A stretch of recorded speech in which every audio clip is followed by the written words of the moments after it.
Yo, what's going on, y'all, man? How y'all doing this Friday evening, man? Happy Sabbath to everybody, man. Blessings to the chat.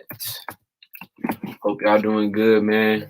It's gonna be a good one, man. It's gonna be a good one, man. My brother Swint, aka Malak, and I can't remember his last half of the name, is gonna be joining in. And we're going to be talking about the truth about polyamory. More importantly, though, the truth about if one man can have more than one wife and if women can have more than one man.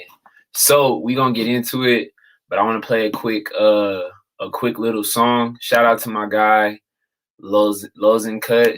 What's good, bro? What's good, bro?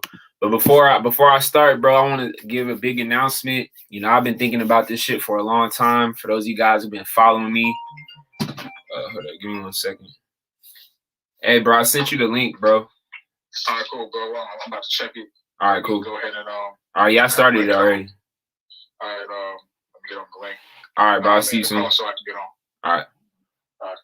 But yeah, man, sorry about that. So pretty much what I was saying is, I know you guys might have seen my video maybe a week ago, last week, where I said this is the end. So it's the end of the old Young Hot Flyers. I actually decided I'm going to turn my channel into a full truth, full spirituality, a full, I got you, bro, I'm going to send it right now, a full spiritual channel, just because right now, with the times that we're in, bro, I don't really see the point of talking about anything else. You know, we could talk about female nature. We could talk about all type of other dumb shit. But at the end of the day, it's not really important, especially for you younger brothers. I feel like it's more important for me to put you guys on to game versus, you know, I'm putting you guys on to the spiritual game versus talking about all type of other dumb shit. You see what I'm saying? Hey, Ref, send me your email, bro. I'm gonna send it to you, bro. I forgot your email, bro.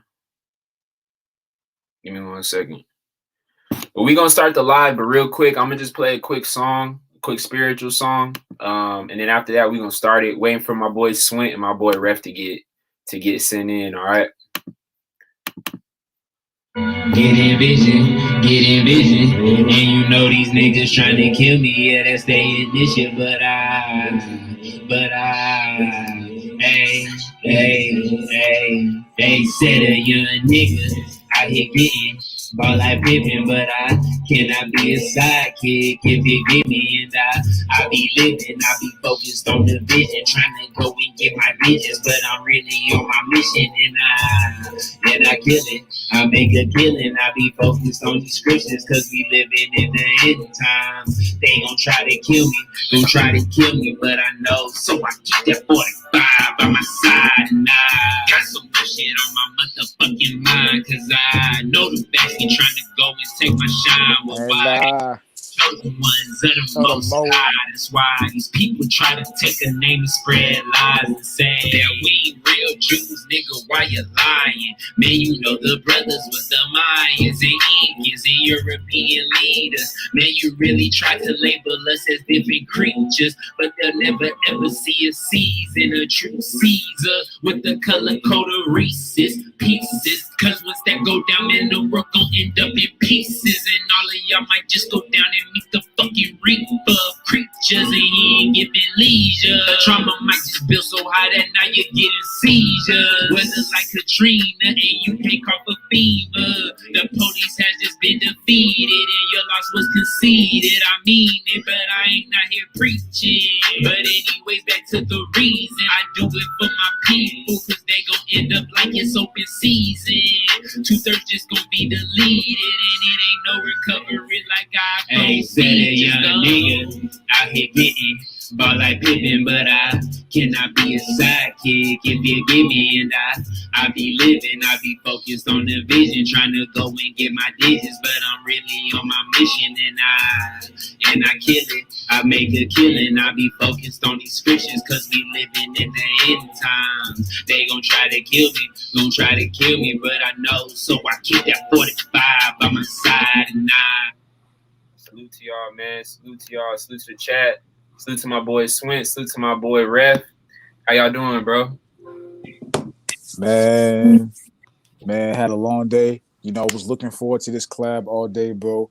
You know, always a blessing to come up here with righteous brothers and push truth and bring forth fruit for the body and for the, just for the Most High, man. So it's a blessing. So shalom and salute to all y'all brothers. Yeah, I had to fix that song, bro. I added the Benjamin, bro. You know the one I told you. Yeah. I had to add it in and made it sound a little bit better. Yes, man. sir. Yes, sir. I'm gonna read it. Huh? I was just saying, my fault too. I didn't realize when I was like rapping, so I didn't realize that you had started. You know what I'm saying? No, you good, bro. You good. But yeah, bro. Yeah, man. I hope y'all doing good. How you doing, Rev? Man, I'm good. I'm glad to be back. You know, every time Swint got a long day, he finna turn up and cook. So man, let's get it, bro. Yes, sir. Yeah, pretty much, man. I wanted to just talk about the truth about polyamory according to the biblical scriptures, because there's a lot of misconceptions out there. You know what I'm saying? There's a lot of people in the Christian church that say, oh, a man should only have one woman and a woman should only have one man, and adultery is when a man sleeps with another woman, and it's kind of fucked up and it's controversial. So I feel like we should talk about it.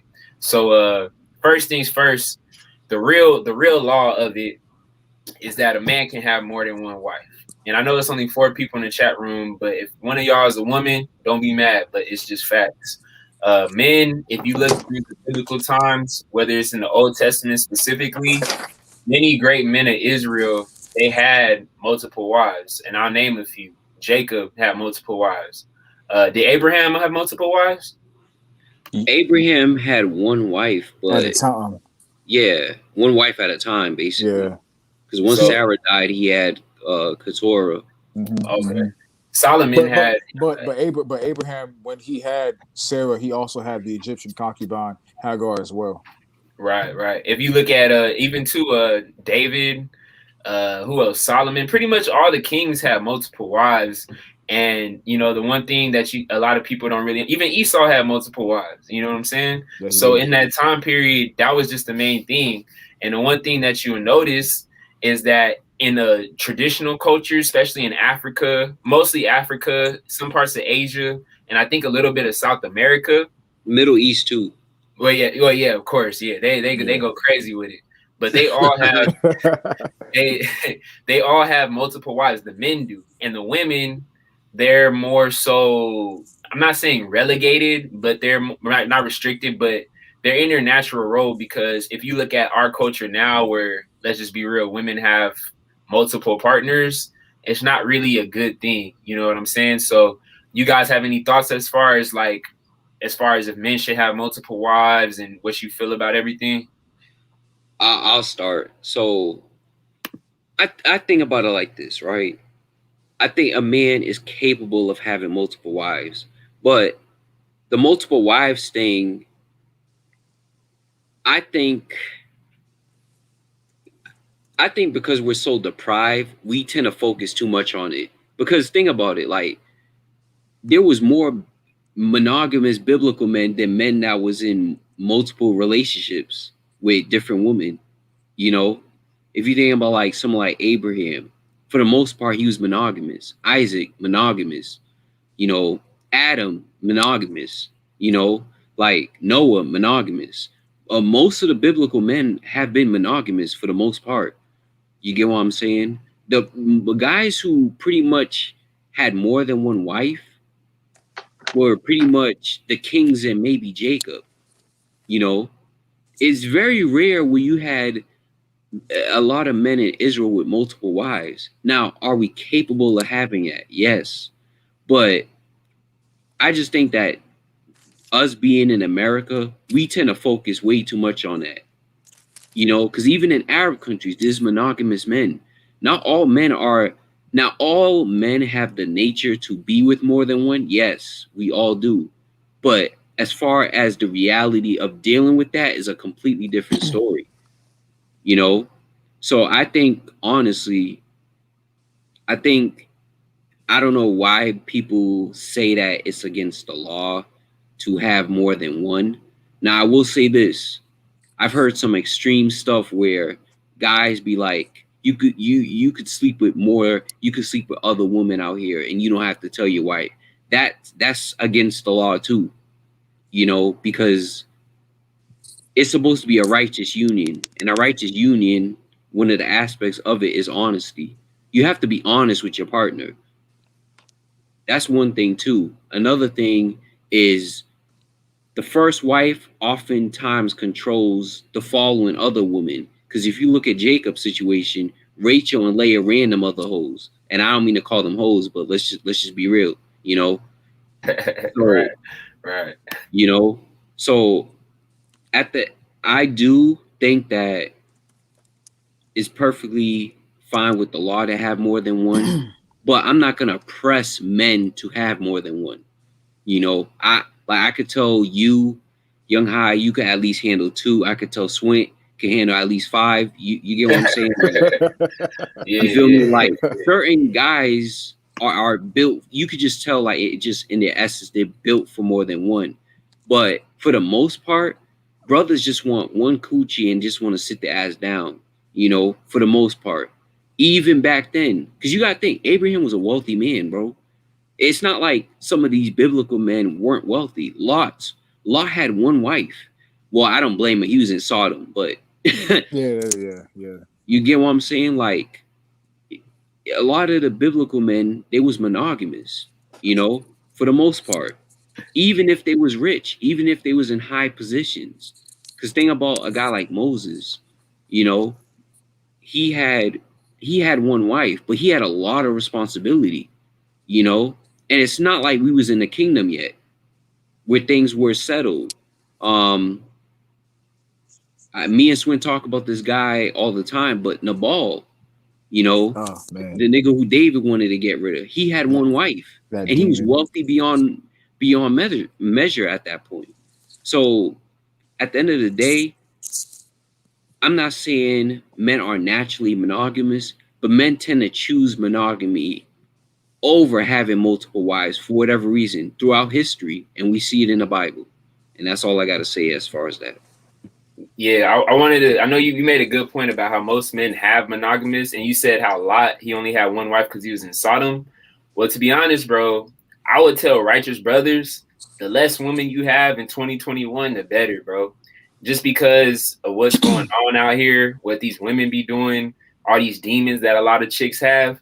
I feel like if you're a righteous man and you got righteous energy and you focus on higher things, you focus on works, you focus on keeping your sanity, the more women you have and you take them, because to be real with you, like when you're a man of the Most High, you're not just like smashing and dashing, you know what I mean? You're not just fucking one chick and then dipping out, because one, you don't even know her history. She could have a boyfriend, she could have a husband, you know what I mean? And then more importantly, the chick could be batshit crazy. So just from my experience, I would agree with you that I would personally not want to have multiple. I'd rather have quality over quantity. I'll be good with one great chick over 5 hood rat Megan Thee Stallion bitches. You know what I mean? And to respond to what you're saying, because I know we gotta let the brother Swint cook. But no, y'all go ahead, man. Y'all cooking right now, man. Y'all go ahead. But I'm glad you brought that up. This is the thing that's getting me hot with a lot of these niggas. Niggas like Ringo. I'm gonna call out the nigga's name. Niggas like Ringo. This will be killing me.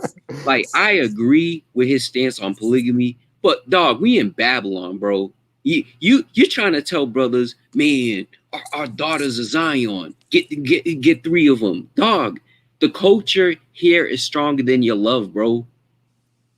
You get what I'm saying? The culture here is stronger than your love. I don't care if you. I've seen it firsthand, bro. A chick can grow up in a good environment, loving parents. Now, no parent is perfect, but the parents are loving to the best of their ability, and the American culture chewed them and spit them out. I've seen it. You get what I'm saying? So this whole thing of, you got to be polygamous and all this, dog. I'm gonna be honest with you, man. One American chick is more of a headache than 4 Brazilian women combined. Facts. So it's like, true. Think about it, bro. we might be monogamous based off a region. You know, that's another thing too.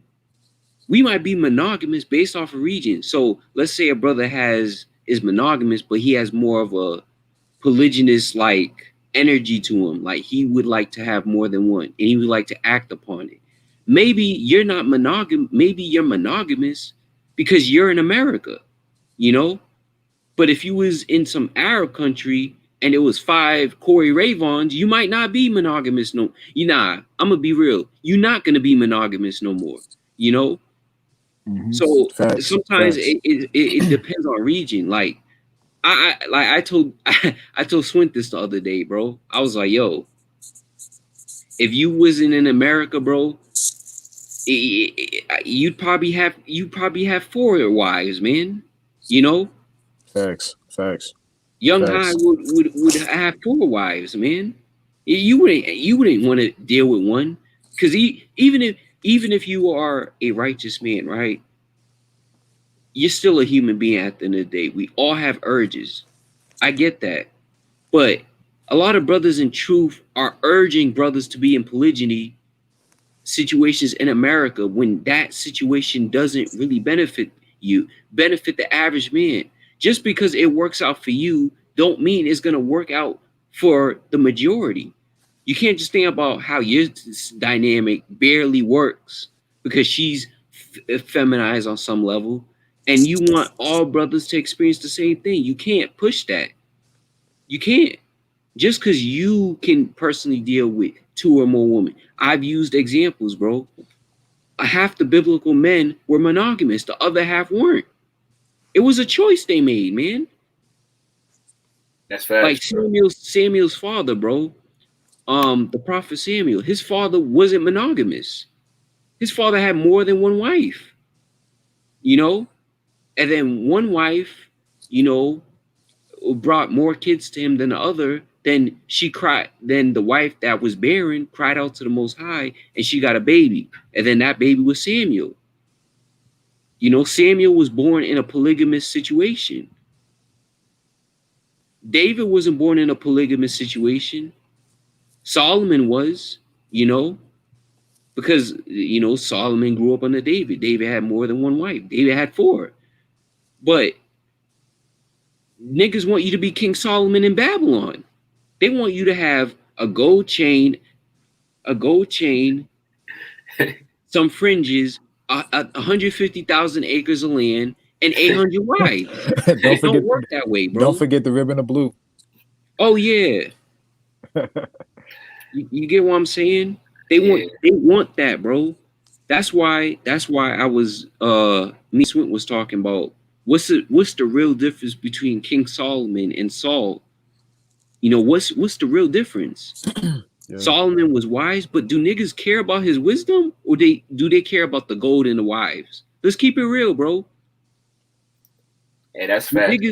Do niggas, because give me one example of his wisdom, the Queen of Sheba. Come on, man. Solomon got other examples, bro. You get what I'm saying? Yeah, and I mean, there's a whole book called Wisdom of Solomon, man. Exactly. Right. No one brings up that book. No one brings up Ecclesiastes. No one brings up. What about? Doesn't he have Solomon's Temple too? Right? Is that what it's called? What do you mean Solomon's Temple? He built like a temple, right? Or it's technically the Most High's temple. Yeah. But well, Solomon was the one who built it. Put into effect to build it. Yeah. That's what I meant to say. Yeah, I mean, that's the thing about Solomon, though. He's responsible for that, but he's also responsible for the breaking up of the tribes, man. Yeah. You know, I mean, yeah. I'm not like brothers say, "Oh, you talking shit about Solomon." Look, I'm just being it's just the reality of Solomon. I'm not talking shit about him. It's the reality of Solomon. Solomon, there was a lot of great aspects of Solomon's being, but let's not forget, you know, the effects that the life of Solomon had on the nation as a whole. And you got to understand, let's stay on Solomon, because what happened with Solomon, he got corrupted by the women of the other nations. And if you think about where we're at in Babylon right now, that's happening because I mean, bro, no matter how righteous you are, bro, there's a reason why you have to be careful with who you associate with, especially with women. So if you a dude out here going hard body on hoes every 2 weeks, bro, every week you got a new chick, you know what I'm saying? You got 3 hoes. Your attention is not going to even be concerned with the Most High, because women require your attention. And let's just be honest, bro, being that they're controlled by the serpent, a lot of these chicks around you, especially when you're in righteousness, they can sense that you're righteous, and they're going to do everything in their path to take you off it, especially if they're not following the same rules and commandments that you are, bro. Yeah, that's true. Another thing about Solomon, right? Solomon was down with the left-hand path, bro. You get what I'm saying? Yes, he was. He was. Solomon was down with the left-hand path. So, me personally, I've been saying this since, I think, Righteous Man of Babylon, or maybe Killed Delusions, but Solomon's overrated. The nigga's overrated, bro. Because when the Most High left him, right, his wisdom left Solomon too. That's what people don't understand. Like, his wisdom was based off of his reverence for the Most High. He asked the Most High for wisdom. You get what I'm saying? He asked him for wisdom. So by him turning his back on the Most High, what do you think happened? You know, the kingdom split in half. Get what I'm saying? It went from it went from Israel to Israel and Judah. Basically Judah and Ephraim. You know? Yeah, Judah. Yeah, Ephraim. Yeah. You get what I'm saying? It's split in half. Now, Jeroboam, you know, one of the people that was under Solomon, he got into power. He was decent in the beginning. Then he got corrupt, you know? And that's the thing, is the effects of Solomon that the effects of Solomon have, you know, I mean, had a great impact on us as a people. Slavery, bro. Yeah, I mean, hey. And I'm not trying to knock dude. I'm just saying, like, think about it like this, right? Because of Solomon splitting, because the nation was split up, right? The spiritual foundation was lost, and the northern kingdom couldn't maintain it. You get what I'm saying? The northern kingdom couldn't maintain it, and the southern kingdom, they fell off too. We might have had 2-3 good kings after that. It also caused our people, specifically the northern kingdom, but eventually the southern kingdom as well, but specifically the northern kingdom, to go after more heathenistic ways as well. Exactly. Hey, and one thing I want to tie it back to is it all started from, because there's one verse, I cannot think of the specific verse, but whenever guys in the truth say that, oh, you should only have one wife, and they talk about how you should be careful with it, it's in reference to the kings, because you got to understand, when you're a man with a lot of power and righteousness and a lot of duty, you have to be focused on your prize. If you think about the red pill, the red pill is not talking about the truth, but think about guys like AMS and Steph Code. They say stay on your purpose, because a lot of women will take you off of it. Well, that applies everywhere in the world. And when you're a man with a lot of power, like a guy like me, bro, I'm making a rap album. You know, I'm doing these lives. I'm doing a Bible study tomorrow, bro. I work 60 hours a week with security, bro. I honestly don't have time for females. And that's why when I talk to you guys on the phone, y'all be like, yo, bro, quit talking to these hoes. Quit talking to these hoes. When I go out and I run into certain chicks and it just doesn't work out because I feel like it's a spiritual thing, I understand now, because at the end of the day, at certain points in your life, you got to be focused on things that are more important. And at this point, the Most High is the most important. So just because you have 5 or 10 hoes, it doesn't mean that you're a better man than a guy like me right now who doesn't have any. You get what I'm saying? Yo, I'm so glad you brought that up. Because a lot of guys, man, I got 8 Bathshebas. Nigga, where's your woman? Dog, relax.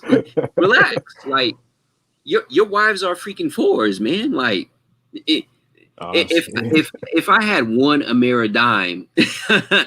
You feel some type of way. Exactly. You know, another thing too, man, is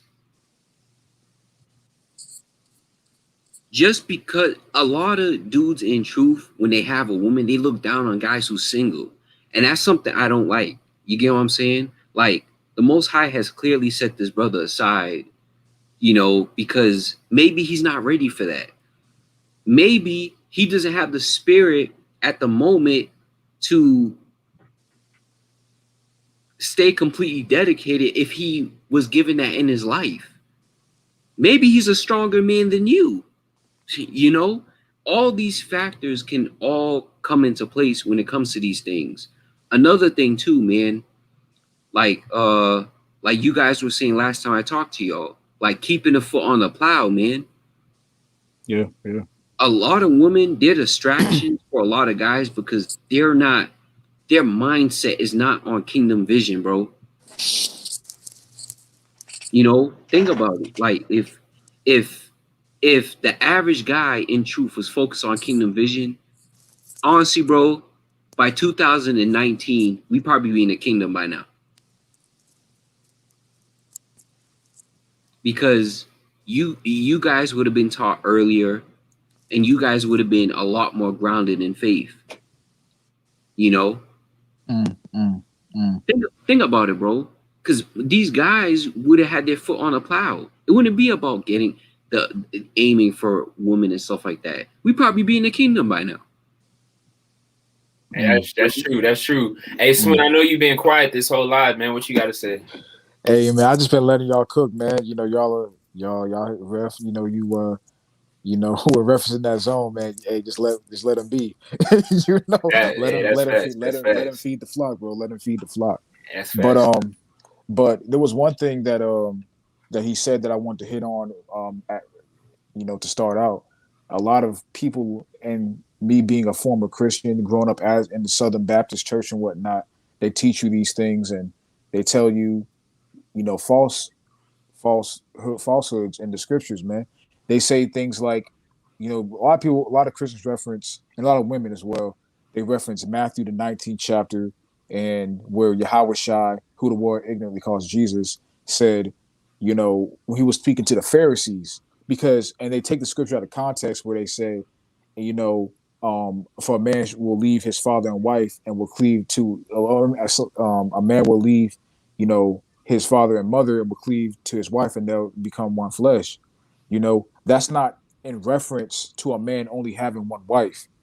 That's really in reference to a man and his wife being tied together as a union, being one flesh. But really what that's referencing is because the Pharisees were coming in the spirit, trying to tempt him and be like, well, Moses said this is the way that, you could separate, from your wife and whatnot, because they were talking about, is it lawful to just put away your wife just for any reason?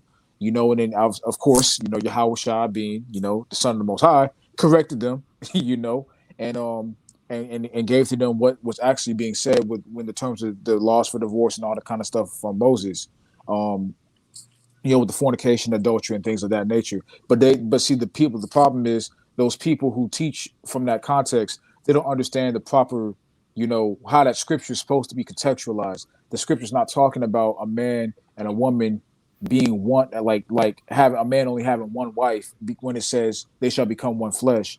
That's talking about them being together as one, because they're one people. But that doesn't mean a man can't be that with more than one woman. It just means one flesh, as in him and his wife. That's all that's referencing. Yeah, man. And I actually wanted to bring this shit up too, because if you look at our society right now, they call it a marriage. What do they call it? Like a contract, until death do you part. But it's not a unity. There's a huge difference between an agreement and a unity. An agreement is like, okay, me and Ref, we're going to agree to share the car. Let's say we live together, some shit, and I got a car, he doesn't, or whatever. We're going to agree on certain things. It's like a business partnership.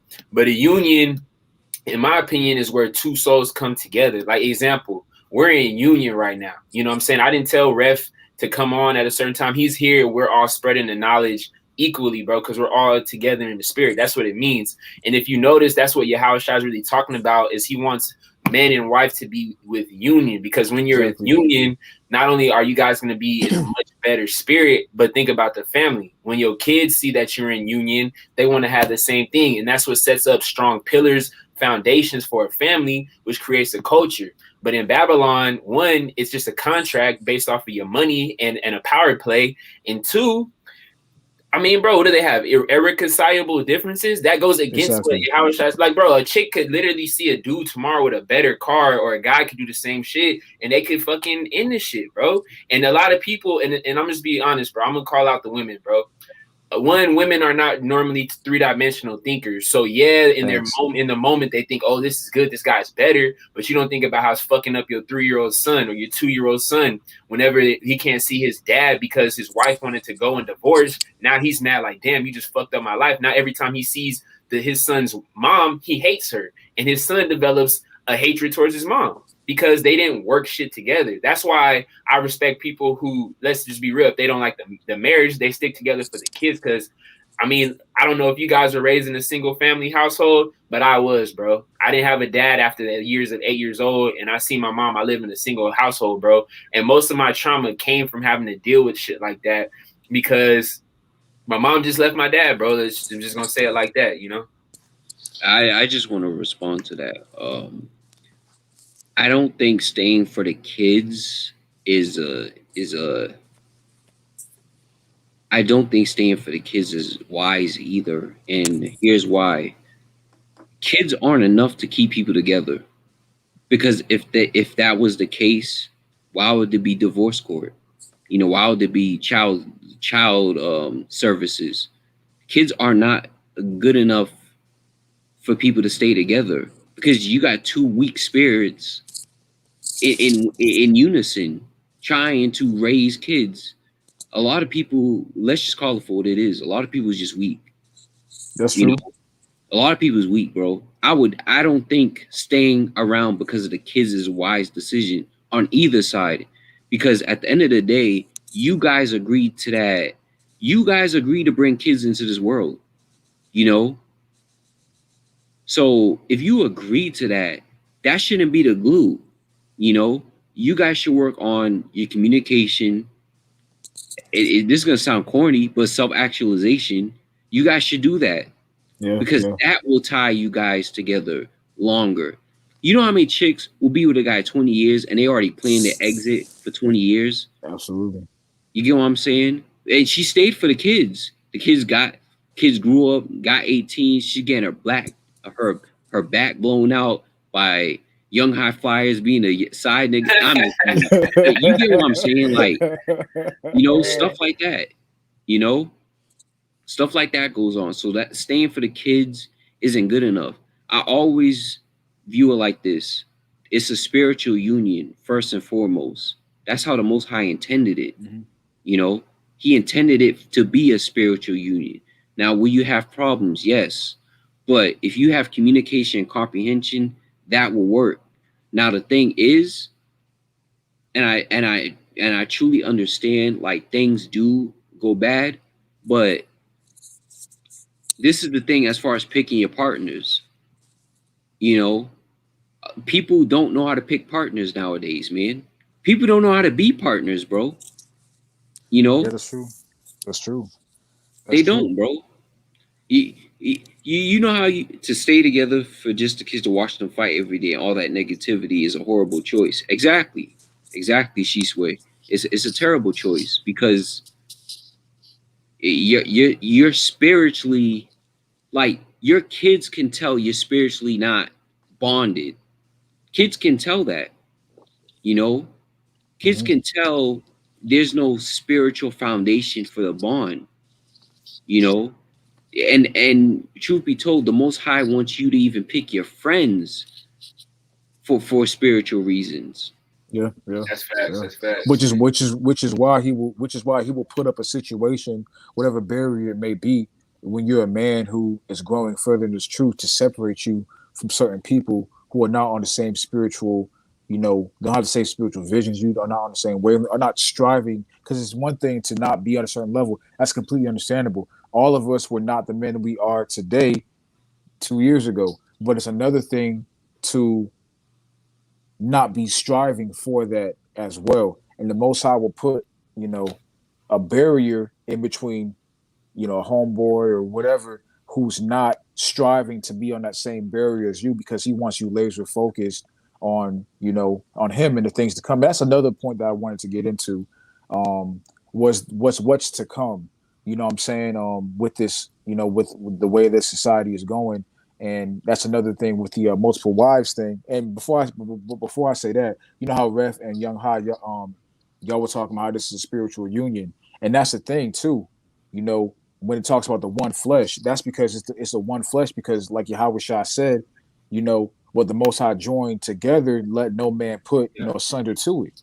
We're not supposed to just break off things ourselves that the Most High, unless it be for the things like fornication and whatnot, that adultery, that he goes on to later on in the chapter, and also the laws of that the Most High had in the Old Testament with the laws of Moses. But when it's supposed to be a spiritual union between your partner, your wife, your wives, how many wives you got, and the Most High. So we're not supposed to just break off things just because, but also too, in our issues, we're supposed to go to the Most High with our problems. Cast your burdens unto the Lord. We're supposed to have faith that we're supposed to pray for things, for our situations with our whoever it may be, to get better. If that's what the Most High wants for your life to be, the Most High may want you to be out of that situation. You know what I'm saying? And He will make that very evident to you if you have the ears to listen. He will make and the eyes to see. He'll make that very evident to you, or He'll cause something, to happen with that you just for your own self dignity and respect, you can no longer deal with this person.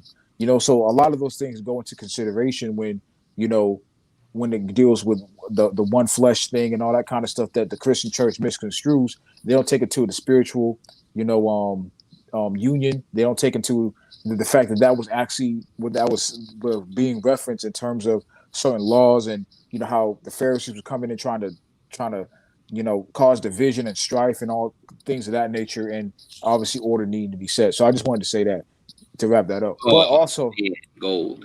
Oh man, I appreciate it, bro.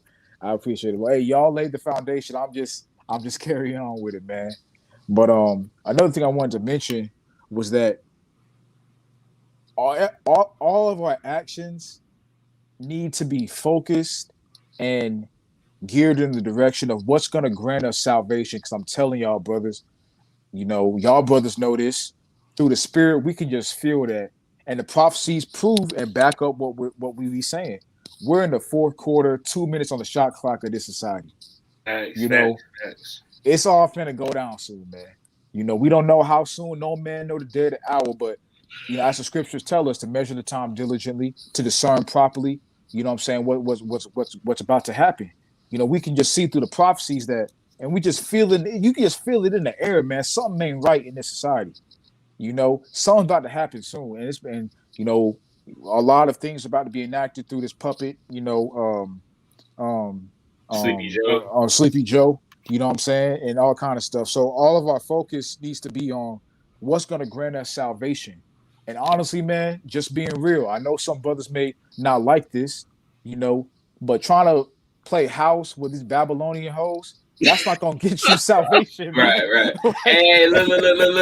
We gonna get into that next, bro. We gonna get into it, bro, because you already know what happened to me this week, bro. So yeah. But one thing I wanted to say first about the dichotomy of polyamory is, why do you feel that the Most High made it to where a man can have multiple women, but that a woman should only stick to one man? Well, view it like this, right? Spiritually, a woman is a vessel. So you're the one giving your essence to. You're putting your essence inside of her, and she cultivates whatever that you put inside her. So she can't do that for a man. You get what I'm saying? She can't. Another thing too, bro, is her nature is drawn to men who can obtain more than one anyway. So while men, they desire a woman who isn't going around town, a woman desires a man who has the capability to basically, deal with more than one, because she's a vessel at the end of the day. True. So I agree. That's probably the biggest reason why. Another thing too is pregnancy. Right. it creates less confusion. Because think about it, if young high flyers, digs the guts out of two, hood rats, both those hood rat chicks, if they don't deal with anyone else, they can identify him as the father. But if young high flyers and Swint, sleep with the same chick, identifying the fathers therefore now becomes confusing.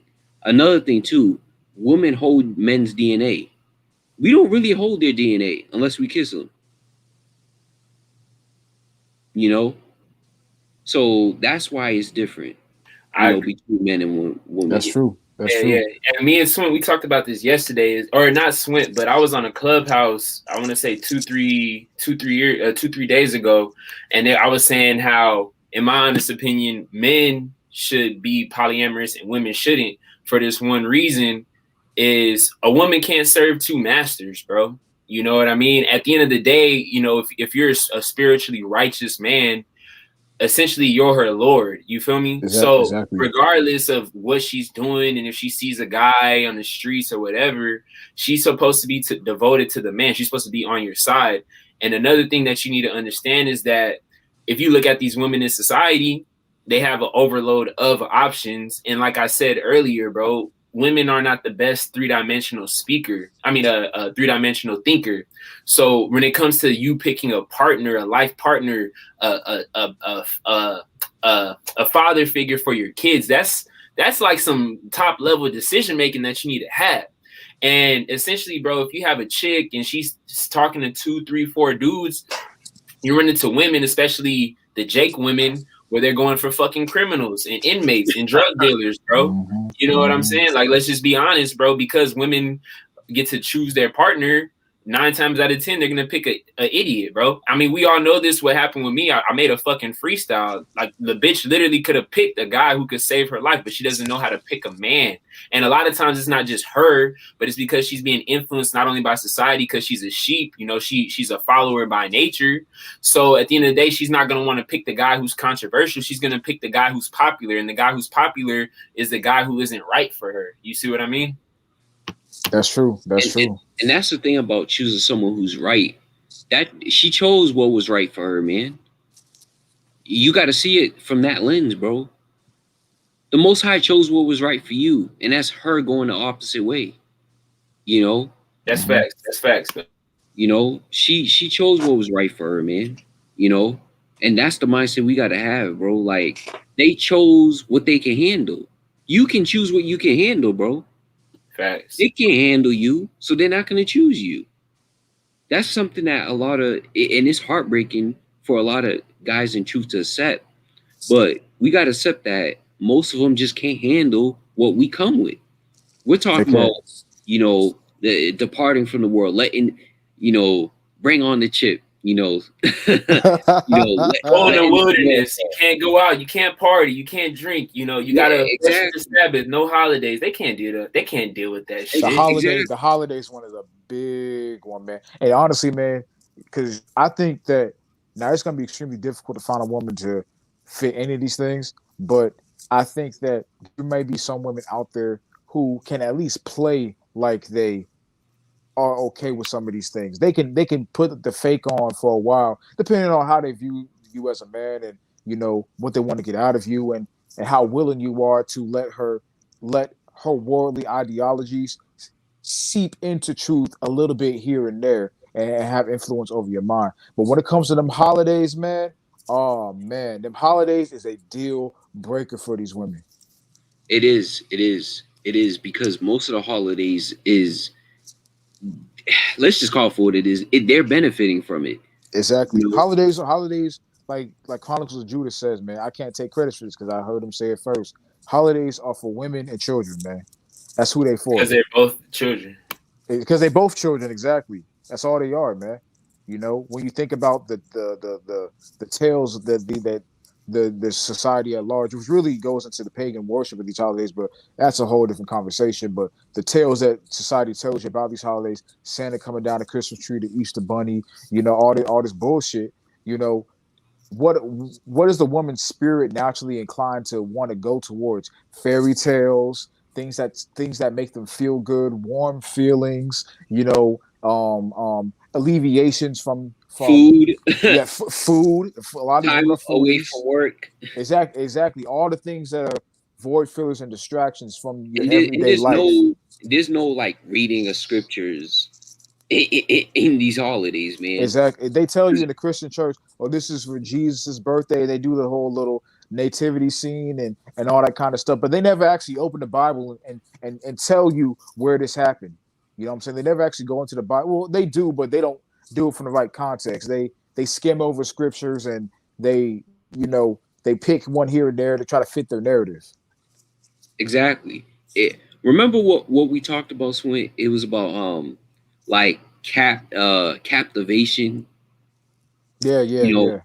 Like a lot of people, these holidays satisfy people's carnal nature. Exactly. A bunch of food, you get to hang out with people cousins you ain't seen. Hey, cousin, and you stuff your mouth. You feel me? And a lot of these holidays too are ways to make yourself appear grand in the mind of others. Because what do people do when they get around, these people for holidays? Oh, I gotta lose weight so I can look my best. Oh, I gotta get this person the best Christmas gift so that I can seem like I got everything, going. I gotta feed. I gotta, get all the kids gifts so it can look like I'm shining and all that. I gotta, you know, all kind of stuff to make yourself appear grand on these holidays, man, to try to show out to and another way to alleviate your mind from the actual hell and the actual misery that you're going through on an everyday basis. Another thing, in addition to what you were saying, because like you were saying, the holidays are an escape, but there's one aspect about that escape that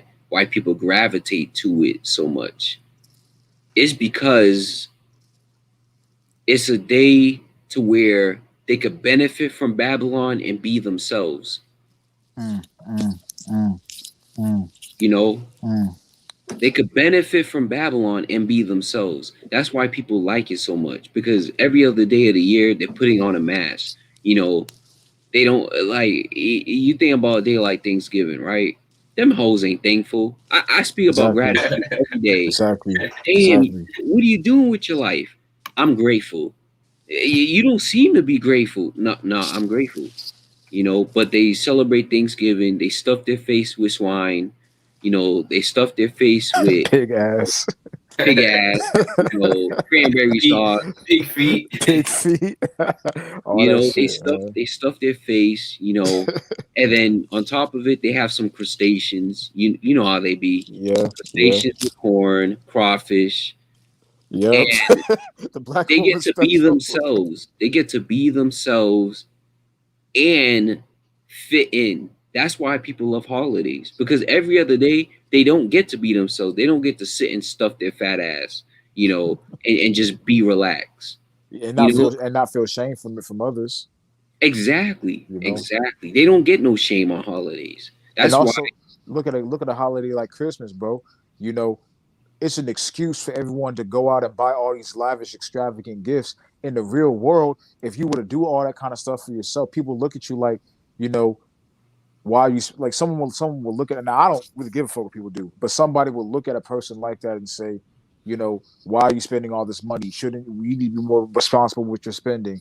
You need to make sure that you're saving money. But on this one holiday at Christmas, we can forget all that shit that niggas be saying in the world and just go all out and go extravagant and lavishly for this one day. Exactly. Like think about if you was with a chick, girl, what you do? Like, it's a random Tuesday. Man, I appreciate my Lord. I appreciate my Lord Young High. I appreciate him. I can't wait to taste that Red Bull when I get home. Girl, what you doing? What has he done for you? Exactly. Like I was saying in the Kingdom Vision chat, brothers, if you were to tell a woman, that you're a king and that you need to reverence me as your Lord, and you need to prove yourself worthy to a king like me, she will look at you and say, nigga, I'm not doing that. And she would make sure she would put the emphasis on the nigga too, which the word nigga just goes into black man. So that's not really an insult, but it's the way in which she says it and tries to humanize you from the ethereal perspective and mindset that you put yourself on. Right. Hell yeah. Yeah, that's true, man. And to be honest, man, I mean, at the end of the day, can y'all hear me? Yeah, y'all can. Yeah, we can hear you, bro.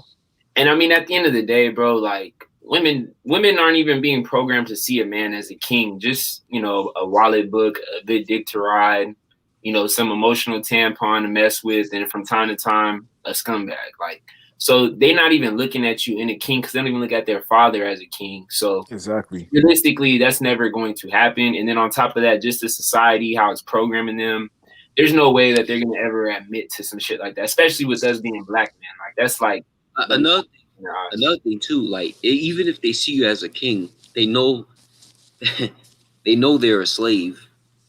Yeah, that's another. So they'll run for the hills regardless. Like I told Swint behind the scenes, you know, about this. Like because you carry yourself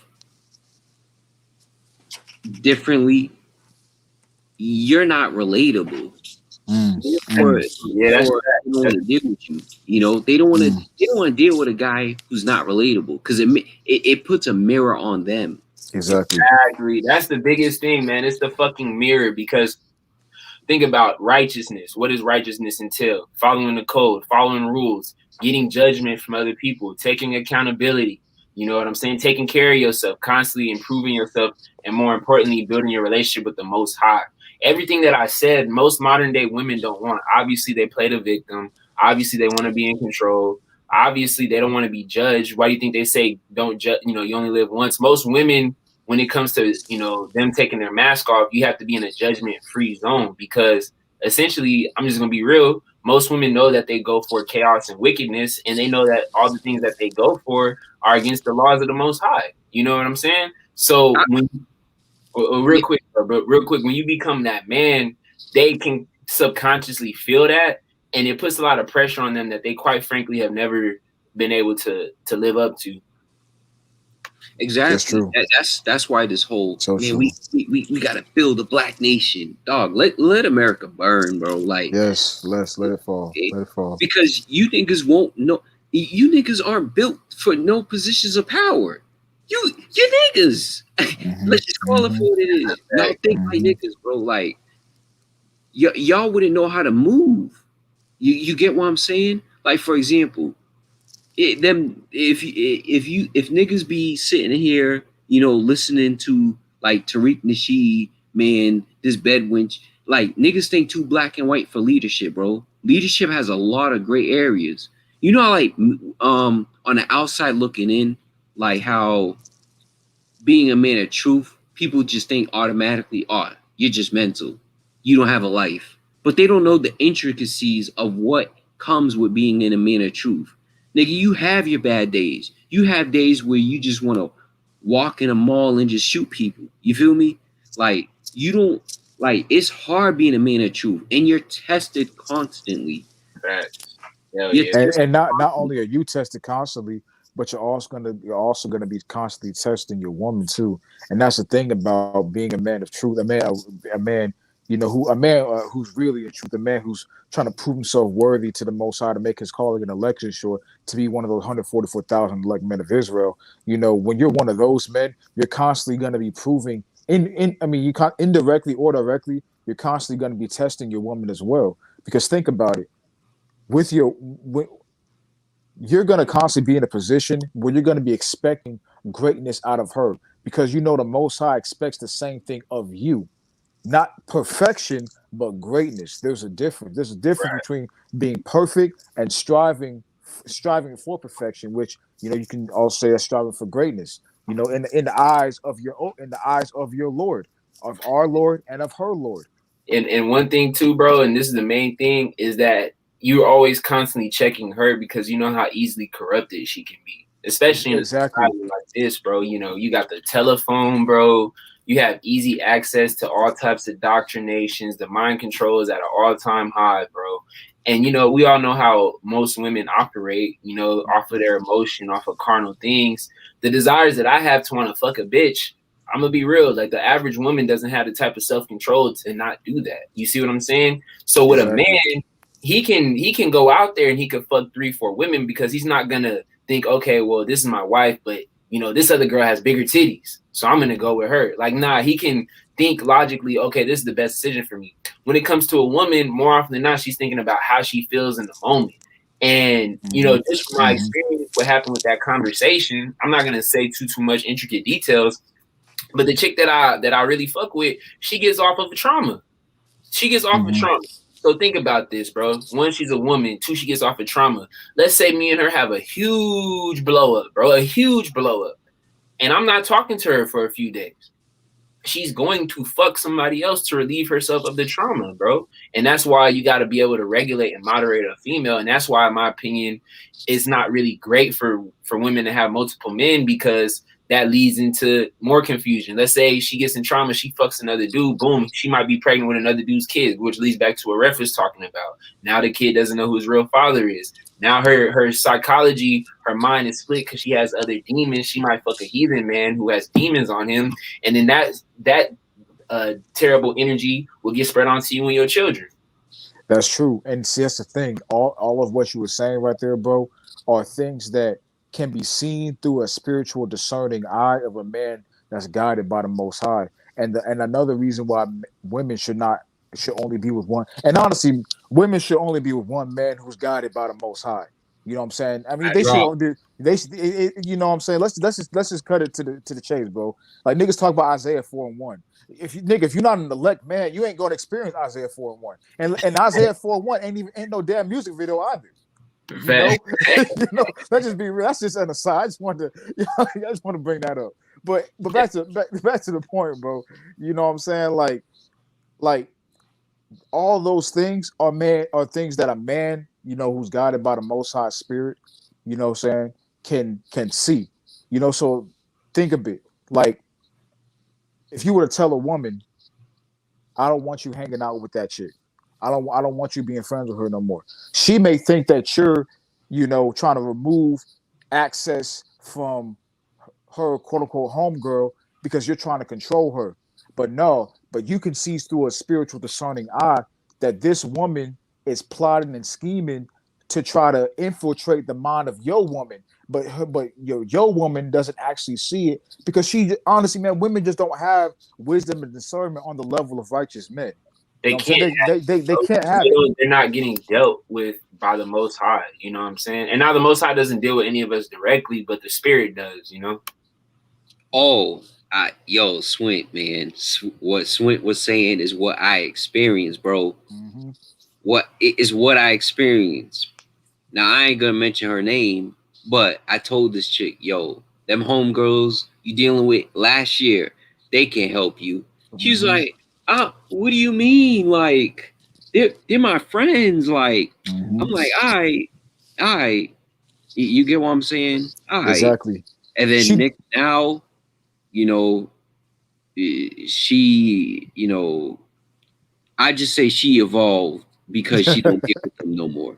You know, exactly. And I remember Gunplay was saying, like, he was trying to pimp this girl out, and he told her, "This is a pimp, bro. This is a Luciferian Rick Ross right hand man pimp." You get what I'm saying? And he said, this was like when he wasn't taking rapping seriously like that. He was mostly in the streets pimping. He told this girl, "Yo, leave your best friend. Let your best friend go. I don't like her energy. She gonna betray you." Next thing you know, he sends her out in the field to go out, you know, pop some pussy for, you know, for her Johns or whatnot. And then her friend takes all her money and runs. Exactly. And one thing I wanted to bring up too is if you guys look back at in the past, you know how they make it like a terrible thing that, oh, women were only in the kitchen, women were only in the house. But the reason why they do that is because just like you put a kid in a playpen because you don't want it to hurt itself. I mean, I know this might be controversial, but I mean, you bring a woman into modern day society, bro, like realistically, it's not going to be something that's really helping her, bro. And that's just my opinion, bro. You know what I mean? And it's not really an opinion. You guys can kind of see the state of society. That's true. It's facts. You know, I see my grandma see my mom, and I look at a lot of decisions that they make, and they don't want to admit that they're wrong, but they made some stupid fucking decisions, bro. Some stupid fucking decisions where they didn't think long term. They just did something. They uprooted and they spent all their fucking money, and now they're in debt. Or they spent all their money. They're in another country and they have no way to pay, and now they're asking you for money. And it's like I've been trying to tell you, why are you doing that? But you know, that's just how this shit goes. And another thing, a huge thing, is when it comes to the serpent, he went to Eve first because he could manipulate her, bro. So when you have a lot of women who aren't being like regulated, bro, more often, especially if they're not being regulated by a righteous man, more often than not, they're gonna be influenced by the serpent to go down that Luciferian path that you was talking about. Hey, of the woman came the beginning of sin, and through her we all die. Camilla Harris. I mean, the scriptures don't lie, man. We see this going on right now. For a lot of you, you game guru dudes out there it's just, how it's just about your approach to her. It's about how you talk to her with your mouthpiece, and it's about how you come off to her, your energy towards her, and all that. I get all that. I'm not saying that's not a factor. I mean, it's a very small factor, but I'm not saying that's a non-factor. But you got to understand that, when you're speaking from that perspective, I'm gonna be honest, man. A lot of these men who are speaking from a perspective, they don't have. I mean, just listen to what they say. They're not spiritually in tune with the three-dimensional aspects of the realities of this society. You know what I'm saying? So when you're not in tune with that, you can't understand, certain programming that this is a spiritual battle to break that, and that you as a man simply just can't do it alone, man. We have so many forces coming against us in this society, man, that, you just got to accept that you don't have the power to make any kind of changes to the deeper layer aspects of Babylonian programming. You just don't have the power to do so. Exactly. Because the spells that they're casting onto the public are hitting them in all directions. Like, yes, the most you can do as a wise man is text them, call them, speak to them, that's it. That's it. They're being bombarded by other people 24/7. that's programmed, the TV, the news, the music. media. Exactly. Automatically you're outnumbered. And honestly, too, bro, the things that are programming her, she views them more valuable than she does you. Yes. Let's just be real. Facts. The attention. Honestly, man, she's looking at the perception of them and how they're viewed, because they're very carnal people, and they're people who are very influenced and very keen to how something is perceived by others. So when they're looking at such and such celebrity who's programming their mind to think a certain way, and they're looking at you, and you trying to get her on your program, why would she go to your program when she doesn't see the mass amount of following that you are not going to have? She's going to think, what are you saying that's impactful, that's impacting people, that's important, versus this person is presenting. They got all these people following them. They got all these people who claim that they love them. They got all these people who shower them with praise, love, and attention. Why? So she's going to go in that direction because honestly, she wants to be part of that praise, love, and attention. She doesn't want to be see as a man, as righteous man, we can be comfortable being set apart, but most women, they cannot be as comfortable as we can. In fact, they can't. Honestly, man, most of them can't be comfortable at all being set apart in any aspect that's not directly pointing them in the direction of this society, man. Which is why, I mean, this is a polygyny stream, about the truth about polygyny, and that's what, a man being with more than one woman is. It's the term is called polygyny. I get it, it's lawful, you know what I'm saying, but it's not expedient. It's not something that should be actively practiced in this society, because we have enough forces coming against us as, righteous men, or men striving to be righteous, in this society. And we have enough things that we got to focus on and that are about to come up in this society that we need to be laser focused on. Right. So you trying to gather all these Babylonian hoes and house them and take care of them and try to get them to live by the laws, statutes, commandments of the Most High. That's honestly, man, that's chip talk, man. Hey, it is chip talk. And I definitely want to add on to what you're saying. The brothers ahead, bro. who 90% of brothers who's in polygamous relationships, the women are the ones controlling it. Because if these guys were really think about it, like think about it deeply for a sec, gentlemen, you know, whoever is listening.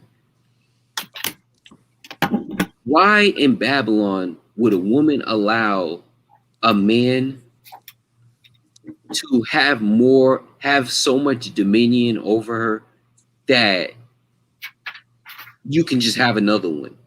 I mean, let's really break down the psychology. They're programmed too, even in truth. They're programmed. Why would they allow that? You get what I'm saying? Why would they allow that? I mean, we gotta be real, bro. Like, why would they allow that? You know, and it sucks that we have to talk like this, like allow, like, who are you? But it's the realities of the world. Yeah, exactly. Realistically, like, I be seeing brothers in the truth, you know, they be, some of them, oftentimes you find them, you know, they have like 2 wives. And I'm not against that.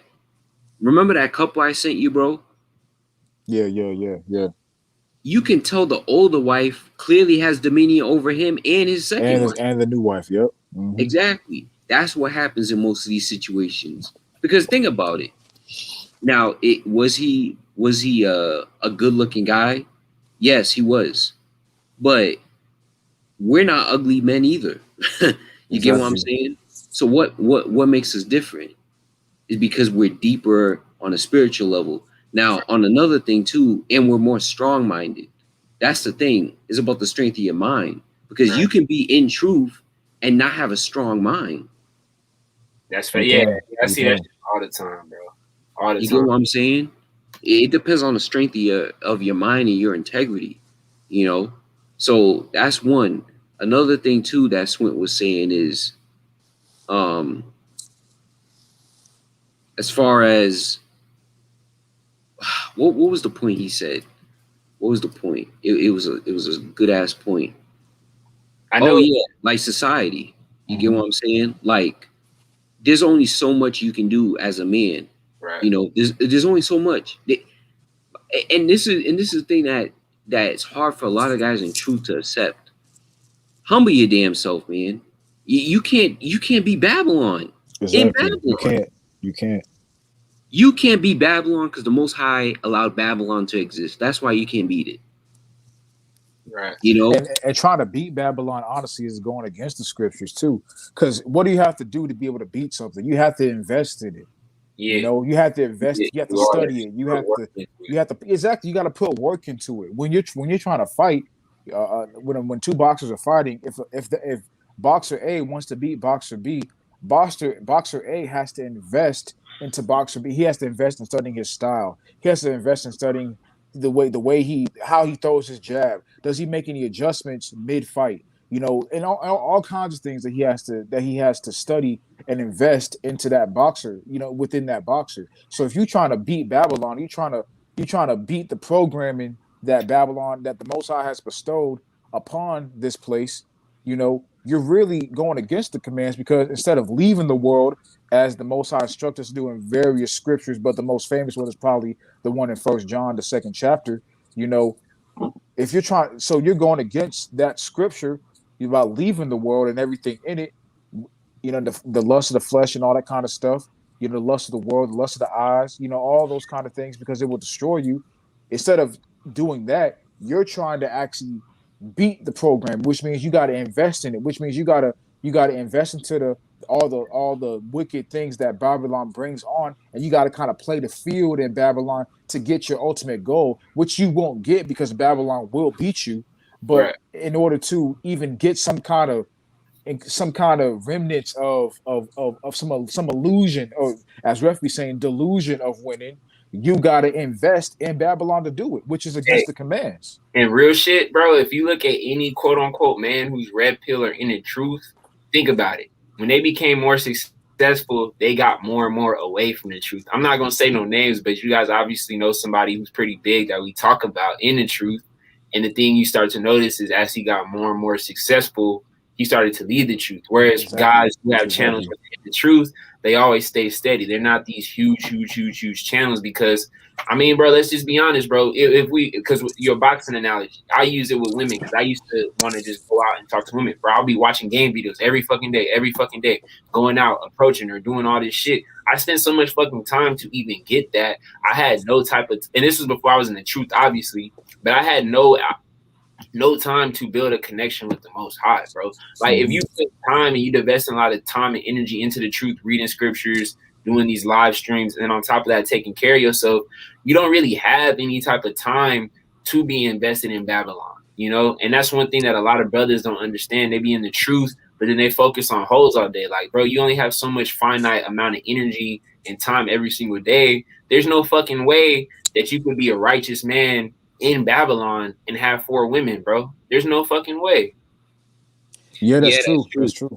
Go ahead. That's true. Because this is why I haven't used this word in a minute, but Siberia, man. Siberia. These chicks need Siberia. They need to be unplugged from the society. You get what I'm saying? Hey, explain to them what Siberia is. A lot of people from this chat probably never watched your channel, bro. And y'all need to subscribe like to my Ref's channel, by the way. Man Cave Vlogging. Man, I appreciate that. So Siberia is basically this landmass that's in like East Russia. It's cold. It's very, very cold. And even though there's a lot of people that live in Siberia, it's very spread out. That's how big the land is. And it's cold. It's like an Arctic grassland. That's the best way I can like describe Siberia. So when I use the term Siberia, it's more so as a representation of how removed from the world these broads got to. It's a representation of how far removed of the world that a lot of women need to experience to see value in someone who's righteous. You know? Exactly. Another thing too, like Babylon isn't just the United States, it's Canada too. So Northwest, all the Western nations, bro. All the Western countries. So yes, I think you can have 4 wives in Babylon, but you better live out in Montana somewhere.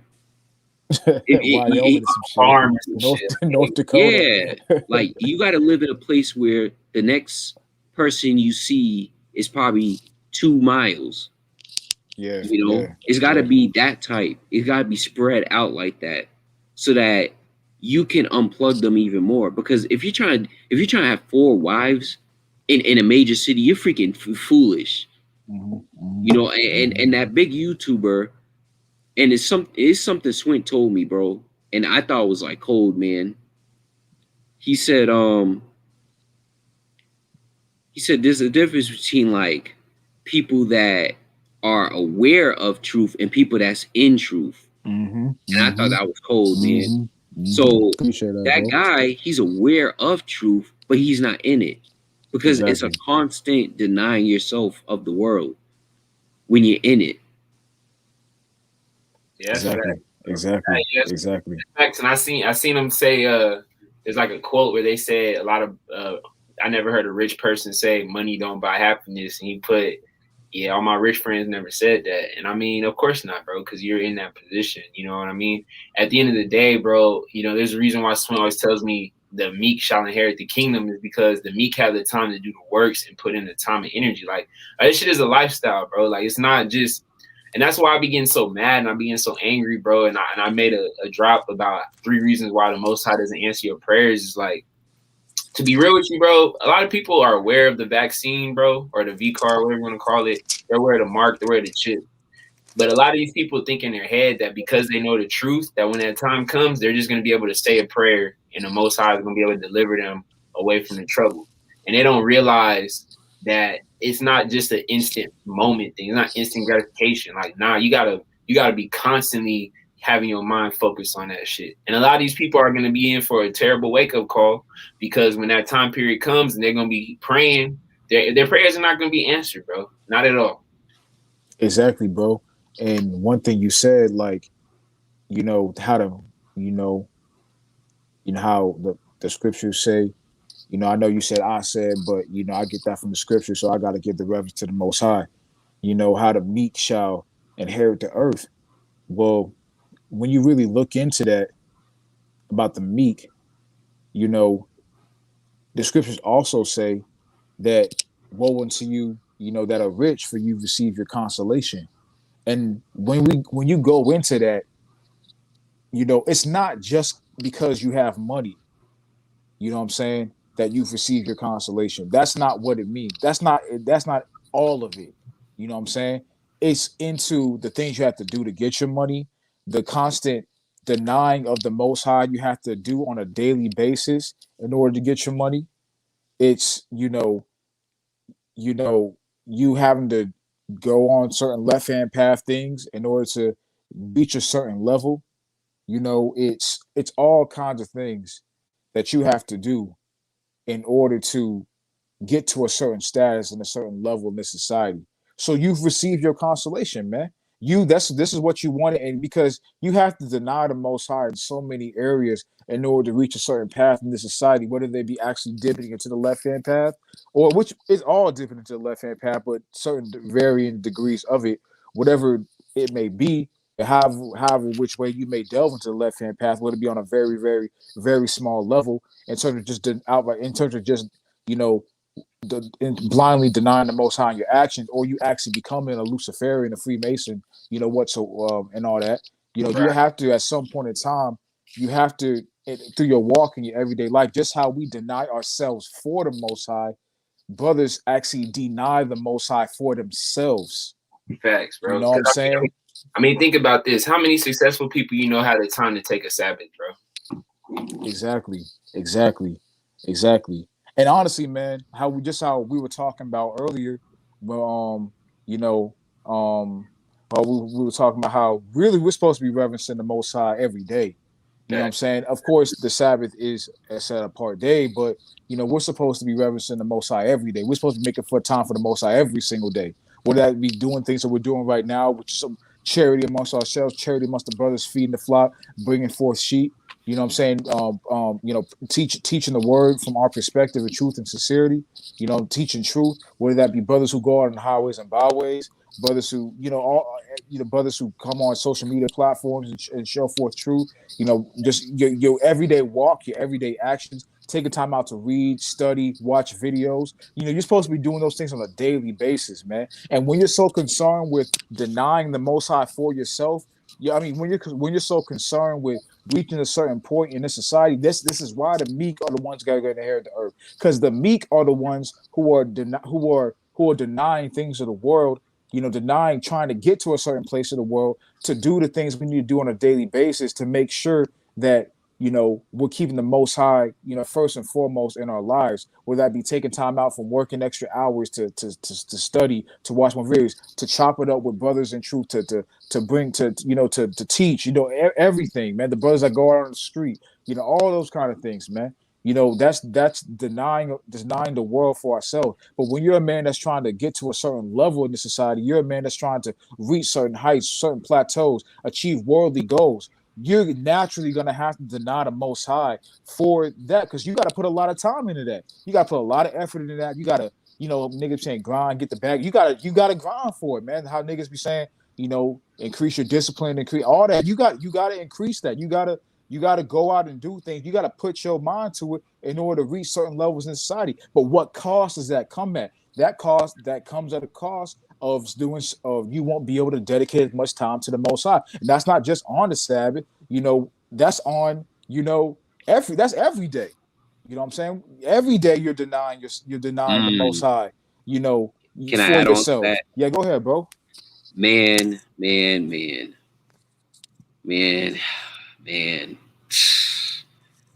Whew, Swint was cooking past 4 minutes. Appreciate that, bro. Appreciate that, bro. He always be just going crazy, bro. Like a kitchen section, bro. Bro, for real, bro. Nigga be adding the spicy Alfredo, man. But yeah, like to add on what Swint was saying, like a big reason why the meek, shall inherit the earth is because the act of denying yourself shows you have faith. It's a sign that people who, because if you have faith, you're gonna be meek. Exactly. A lot of guys, based off of what I've seen, you know, like the big content creator we spoke about, you know, he don't have faith. No, not at all. Not at all. He don't have faith, because faith, in order to have faith, you have to have trust in something you can't see. A lot of these guys, their only span of trust is in what they could see. You get what I'm saying? That's what it is. Their trust is only at what they can see. They can only see the sun. They can't see the horizon. You know, that's why the meek is gonna inherit the earth. Because if you chase the world, how can you trust the Most High? Exactly. You know, exactly. How can you? Because most people, you know, man, I thank you, Father, for blessing me with, you know, this red bone and these Dodge Challengers. But you know, how many guys are gonna be thankful? Man, Beyonce wanted to sleep with me, but she was turned off. Hey, that's true, bro. And honestly, bro, especially you, Ref, bro. Like when we had that issue, bro, and that is crazy because you always told me, well, you didn't tell me this directly, but you know, a lot of times Satan works through the woman.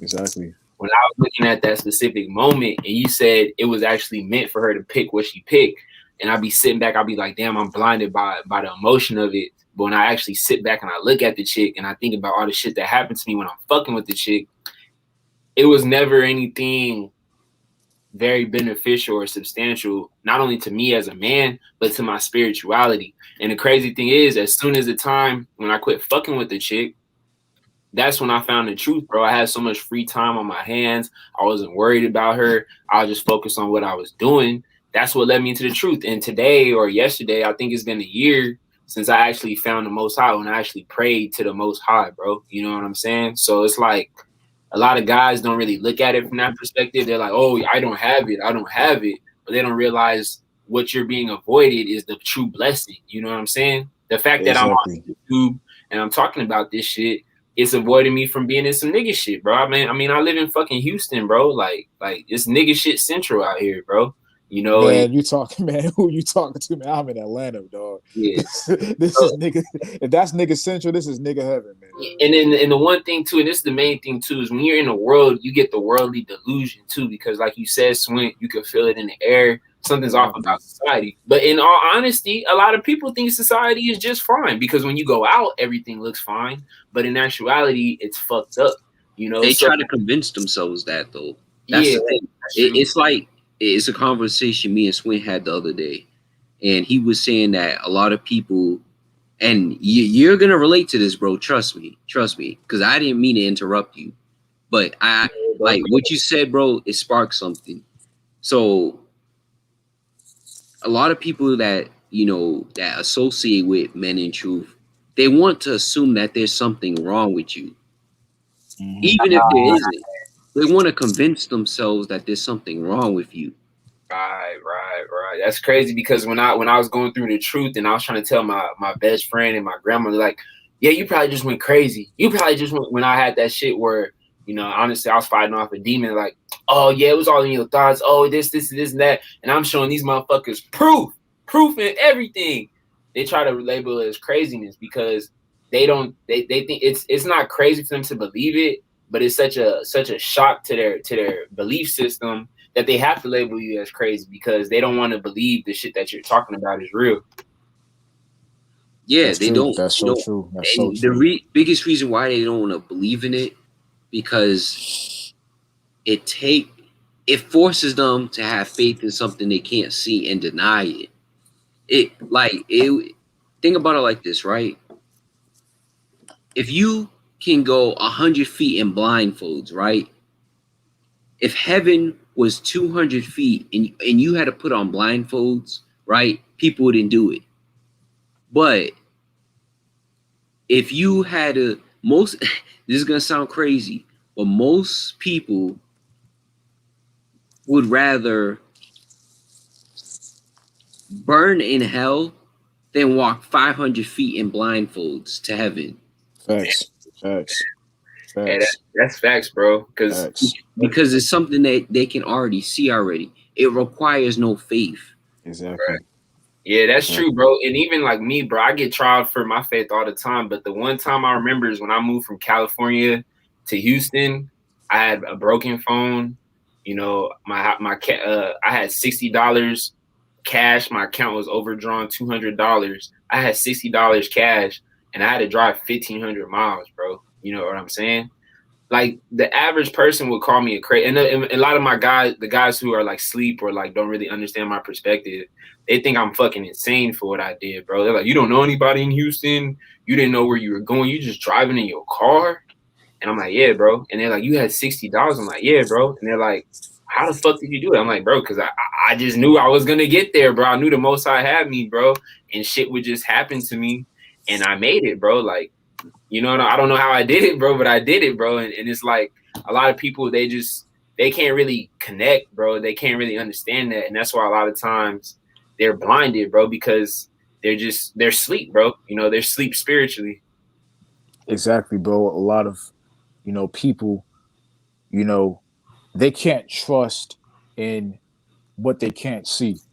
They can only trust in things that that can be proven in this society through whatever means that people try to justify, whether it be science or mathematics or whatever worldly shit that people try to use to justify their thoughts, their actions, the reasons why they don't believe in certain things. A lot of people just don't have that spiritual side to them to put to completely deny themselves and to say, you know what, and all that has to do with pride too, but to completely deny yourself and say, you know what, the Most High is gonna guide me. I don't know how I'm gonna get to Houston, but I'm gonna get there. And look, the problem is that's a testimony right there, bro. That's a testimony.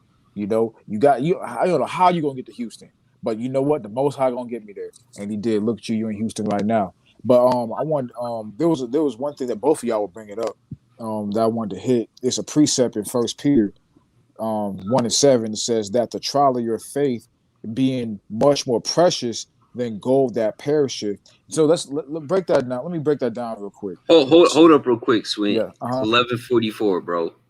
Oh man.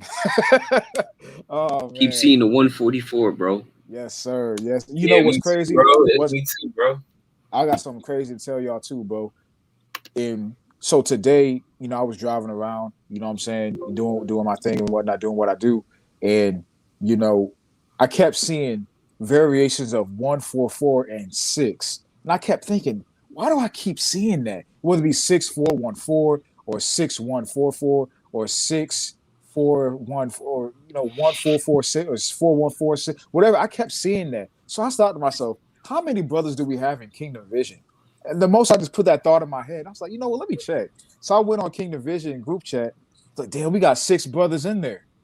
That's fucking hey, it's funny too, Swim. When we were talking about the lunar Sabbath and just doing our thing on that. Yeah. Pretty much, I had just left the Bible open because I was gonna because for those of you guys in the chat, I do a Discord, a Bible study Saturday, and I was just pretty much coming up with topics. So I went to go throw away some food or some shit.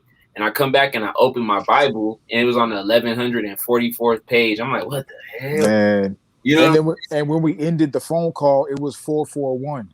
Yeah, bro. It's crazy, bro. And that's another thing too, is like, a lot of brothers in the truth say the numbers don't mean shit. And I'm not saying they do mean shit, but if you have faith, I mean, you think you're a part of 144,000. Like, I mean, at the end of the day, so, I mean, it's not written in stone. I could get fire and brimstone too, but I don't do this shit because I'm hoping, bro. Like I do this shit because I want to be there, and I feel like it's for me. I feel like all 3 of us and all the guys in the chat room, bro, depending on, I don't really know who's in the chat room, but like we don't do this shit because we want to. Obviously, we stay humbled and we stay grounded, but Kobe, bro, the reason why he's top 10 player of all time is because he had faith that he was going to be that player. Jordan, LeBron, like we're like basketball players on the team of the Most High, the winning team.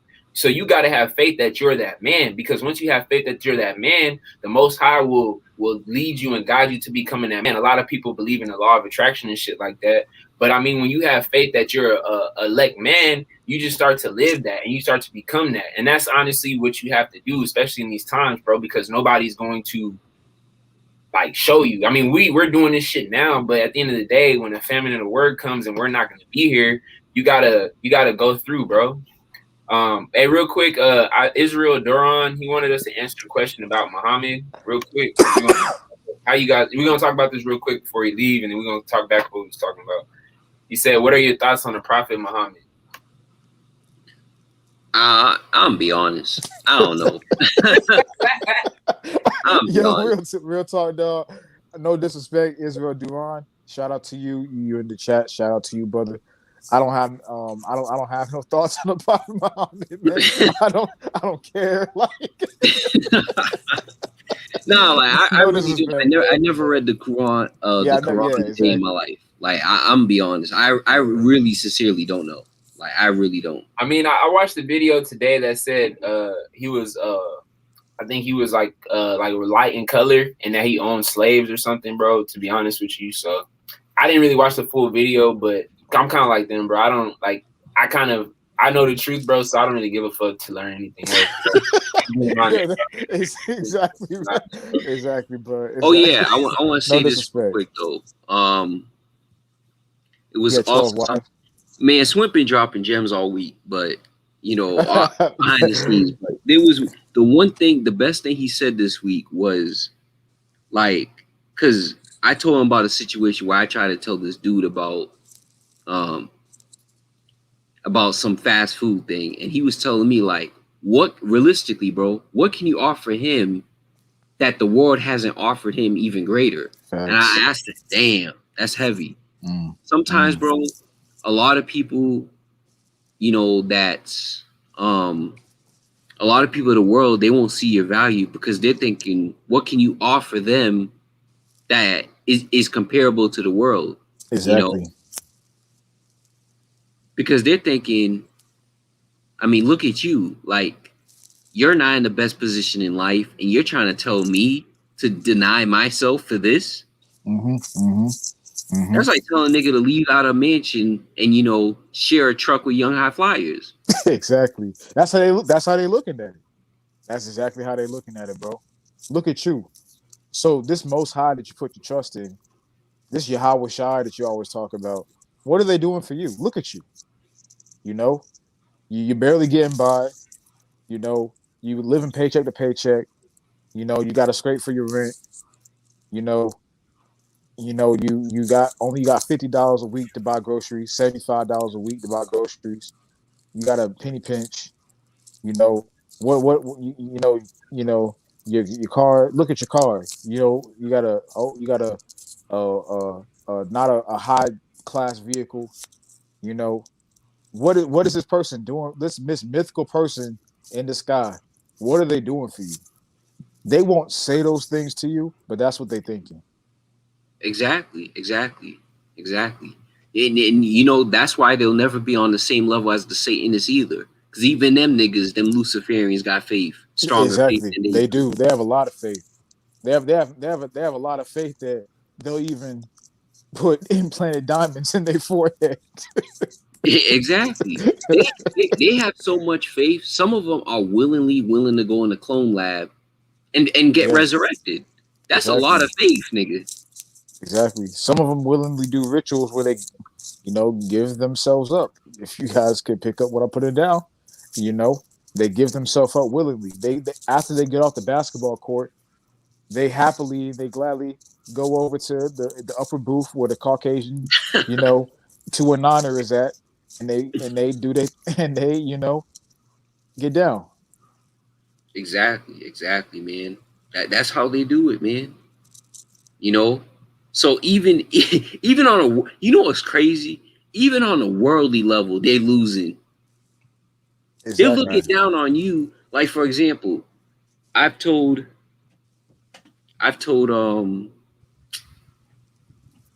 you this behind the scenes. Like, I've had Cassidy check my IG stories Exactly. One of Little Pump's managers checked my Instagram stories. Like, I've had weird situations like that, bro. So even Luciferians are paying attention to what we're doing, bro. Facts. Hell Exactly. yeah. Hey, I guarantee you, out of the 9 people in the chat room, there's probably somebody who really up there tuning in, bro. I There promise you, always bro. There's is. There always always is, is. bro. And you know what? They might not even listen now. James Harden might. Let me see what this light skinned nigga is talking about today.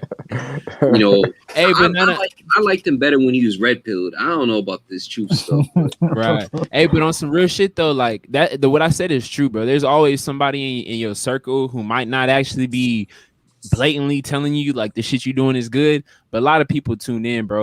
And one thing that you got to understand is that even when you reach those levels, you always have a huge fucking void, bro. Like, I always tell you guys how the reason why I reached out to my old chick, it wasn't because she like told me to, but I would look on her TikToks and I would always see how the bitch was saying, "Oh, I'm so lonely. Oh, I can't find a man. Oh, can you send me a good person? Because Brandon keep lying." Like, subconsciously, she was always saying she needed a man. And if you look at, you can hide your behavior consciously, but when you look at these famous celebrities, these Instagram thotties with 1 million followers, they have a soulless fucking eye. They have a soulless look in their fucking eyes, because all that shit that they have is never going to fulfill you. I always be telling people that shit. They never Exactly. but here's the kicker, though. Here's the kicker. As far as like some of these Instagram broads, man. I've told Swint about this one Instagram, well, quite a few actually, that kept up with my content, you know. And the reason why an Instagram model will respect your content more than an average chick is because they already went too deep. The reason why someone in Hollywood would check out your stuff is because they already went too deep. You get what I'm saying? Right. That's true. They already been too deep. So that's why you have to look at most chicks as like squares, bro. True. Yeah, because they're chasing what those Instagram models already have, so they already could tell you whether that they can already tell you that the grass isn't greener because they've already been there. Exactly. And that's exactly why, you know, that's just a prime example of what we have being the most valuable thing. Like I said on IG, like 4 days ago or some shit, you know, or last week or something like that. You know, this knowledge, wisdom, and understanding, you know, is the most valuable thing you can get in this world. Like, this is the real high value man's talking point. These are real high value men, are men of real truth. Men of the Most High are the real high value men of this society. All this delusion in the world that, you know, people get themselves caught up into, it's not gonna mean anything coming up soon. And honestly, it's so valuable that you have people on the left-hand path, Luciferians, who are tuning, people who have chosen their side and have gotten the benefits from choosing their side, man, who've seen the darkest of the dark in that side. When they look for a source of light, what do they come to? They don't go into the Christian church. They go, I mean, some of them may have that as a cover up, you know what I'm saying, for that they portray to the masses. But when they really look for some sort of light, they've seen the opposite side to this truth. You know what I'm saying? So what do they know? They know the truth. So what do? They go to what they know to be the right hand path to the left hand path energy.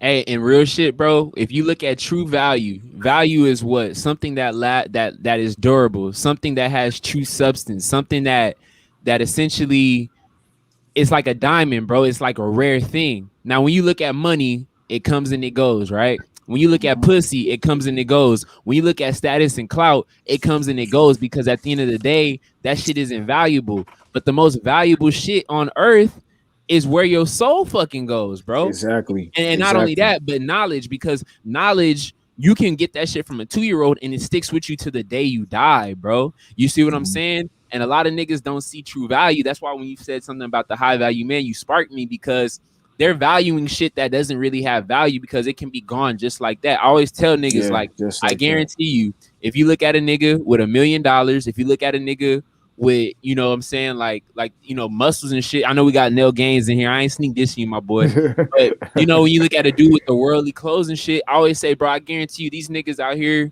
who's saying that there's these strong men, if the Most High stripped them of all that shit and they put them in the position of me, you, or ref, they wouldn't be 25% of the man that they are, bro. Facts. Because their identity revolves around the materials that they have. That's why But they don't. it's not a bad. It's go ahead, because bro. they denied themselves spiritually. So they denied the average person sold their soul to society. Exactly. It's not a bad thing too. I don't knock anybody who has it. It's just a matter of like, you got to understand, like, and put shit into perspective. This is 2015. Yeah, I'll try to get rich, bro. But like, nigga, it's 2021, bro. Like, you know what I mean, bro? It's 2021, bro. Like I was saying, we're at the fourth quarter. 2 minutes left in this society, man. We 2 minutes on the shot clock in this society, man. We about to see everything that the scriptures say the devil come down with great wrath because he knows his time is short. Man, these prophecies are going to fool in the fruition. What do you see the devil doing right now? Which, for those who don't know in the chat, the devil is not some man with 18 heads in some place called quote unquote hell, whose words read and that people go to after they die. That's not the devil. Now there is a spiritual demon, Satan, and but the devil, quote unquote, is the people that run the world, which is why Job 9:24 says the world is given to the hand of the wicked. They're the pawns. They're the spiritual manifestation of Satan. Your top elite banking families and their puppets. You know what I'm saying? And people behind the top banking families as well, the demons and all that kind of stuff. That's a whole nother conversation though. But we got to understand that like it just gets to a point where we got to be able to rightly divide, what's expedient and what's not. We're at the very end of this society. Most of the things in the world are not expedient right now. We got to really put everything in its proper perspective. What is going to grant you salvation? That's what you need to be asking yourself every day. Is this going to grant me salvation? Now there are things we have to do. We got to go to work. We gotta eat. We gotta pay bills. We gotta do the things that we gotta do. To survive. But most of our time needs to be focused and dedicated towards, what's going to grant us salvation, and that's having faith, keeping the law, statutes, commandments to the best of our ability, and studying to show ourselves approved, being charitable amongst brothers, teaching, bringing forth our fruit, storing up our treasures in heaven, what I'm saying, which heaven is going to be on the earth in the kingdom of the New Jerusalem, for y'all who don't know out there, storing up our treasures in heaven, proving ourselves worthy to the king for the kingdom, man. And like the precept I was getting at earlier, it says, this is 1 Peter 1:7, that the trial of your faith being much more precious than gold that perisheth. So the scriptures are telling us that the trial of our faith is more precious than gold that perisheth. The dollar, the U.S. American dollar, no longer has silver and gold backing it. It's just a paper piece of shit. That's all it is. The gold and silver backing the dollar died away many, many centuries ago. You know what I'm saying? Many, many decades ago. I mean, many decades ago. It no longer has. It doesn't mean anything. The dollar, the currency, could be a damn piece of toilet paper. It just comes in the form of the green U.S. dollar. That's all it is. So the gold, more precious than gold that perisheth. All this stuff in the world. The things that you can buy, with the gold that perisheth in the world, it also perisheth. But the scriptures tell us that the trial of our faith is more precious than that. Our wisdom, knowledge, and understanding was the testament of our faith, because that's what's going to keep us performing works. That's why the scriptures tell you Sophia is the best thing you can get. Sophia is not an actual woman. Sophia is just the Greek word for wisdom. You know what I'm saying? The wisdom is the most important thing we get. Wisdom and knowledge would be the stability of our times. The Most High shows us in plenty of ways that this wisdom, knowledge, and understanding is the most important thing that you can get. Nothing in the world can compare to it. So we got the prize. You know what I'm saying? But we have to endure to the end. You know what I'm saying? But like the Christian church tells you, you're saved through the blood of Jesus. That's not Right. true. Those that endure to the end will be saved. You know what I'm saying? So Right. that's more important. That's what's important. It also says, though it be tried in the fire, might be found unto praise and honor the glory of the appearing of Yahweh Shai Mashiach, whom having not seen ye love. What was Ref talking about earlier? You know, a lot of people, they can't trust in what they can't see. None of us can see the Most High. None of us can see Yahweh Shai. None of us can see any of the angels. None of us can see any of the demons. You know, Right. none of us can see Satan. You know, we can't see any of these things in the flesh. You know, but we believe on it because we love the Most High. You know what Right. I'm saying? We believe on it. You know, that though now ye see him, yet believing, ye rejoice with joy unspeakable and full of glory, receiving the end of your faith, even to the salvation of your souls. What was Young Hot Flowers just going into? You know what I'm saying? Your soul, man. That's what's important. Do you want the kingdom or not? Do you want Right. salvation or not? Everything that we think about, everything that we do has to be geared towards proving ourselves worthy for the kingdom. You know what I'm saying? Those are the things we need to focus on right now. So what did the scriptures say you have to do in order to do that? The trial of your faith has to be on point. You gotta prepare for the trial of your faith. The Most High says he will preserve those who keep his word. He's gonna Right. preserve you from taking the mark of the beast. He's gonna preserve you from taking the chip. You know, like I mean the vat, the shot. You know what I'm saying? Right. He's gonna preserve those things. People talk about, oh, what if the UN soldiers come in and stick it in you? That's not gonna happen to the elect. Exactly, bro. And one thing that you keep saying too, bro, is knowledge. There's a reason why I don't give a fuck about these views. And I told y'all I'm turning my channel to a Bible and knowledge channels, because I'm just giving you guys knowledge, bro. Because there's a lot of bullshit knowledge, there's a lot of shit that's just leading you down the wrong path. But when you have the knowledge, bro, that's when you can actually see the Most High. Because I'm not saying you can physically see him, but he gives you the Yah lenses that Professor MGTOW always talk about. That's why we can see the 144. That's why we can see the true things with society. I know a guy, he said, hey, do you have a wife? And we said no.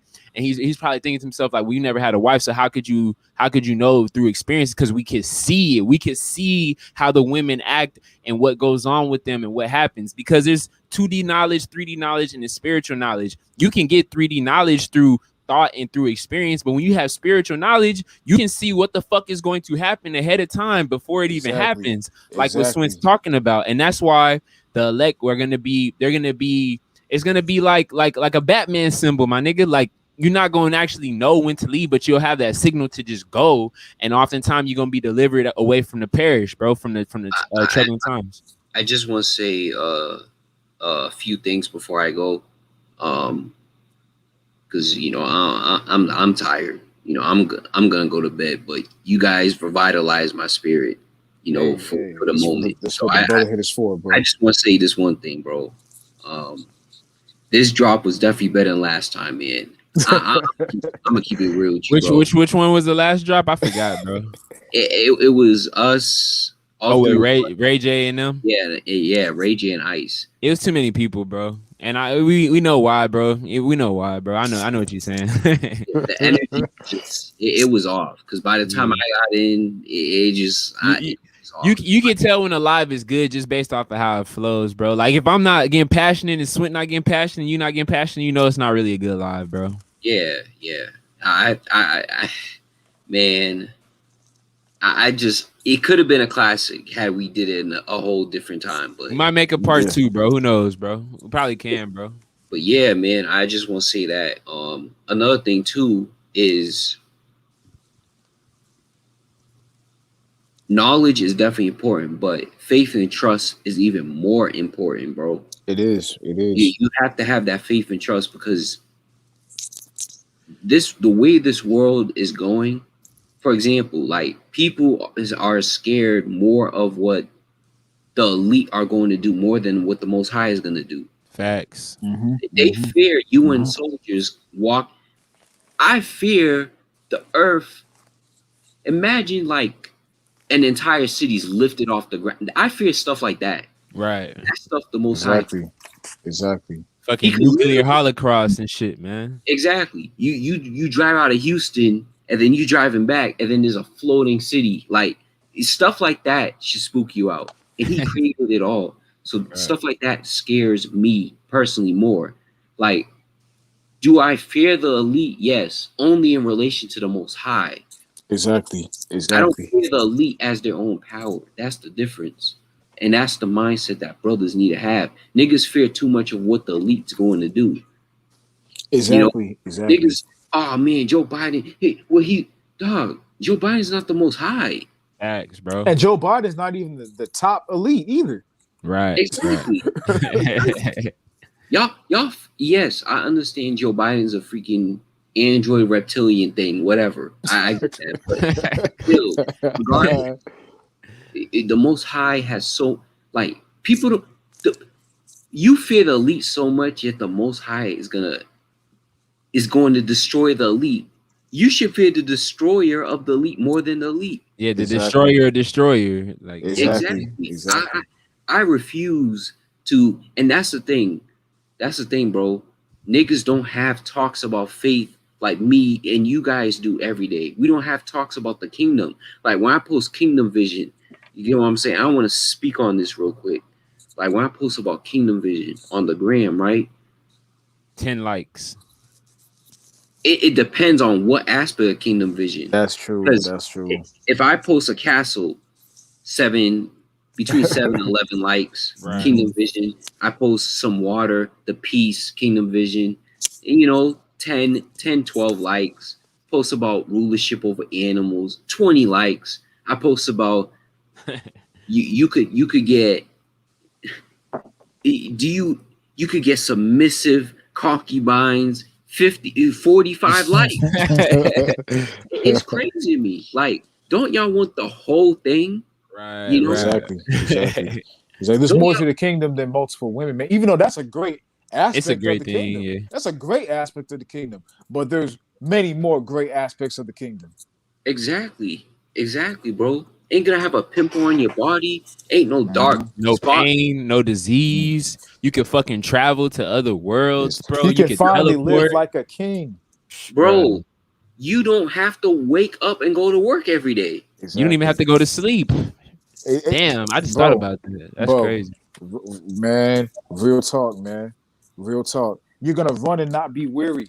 We're gonna be mount up as eagles. What do eagles do? They fly, man. Damn, bro. Exactly, man.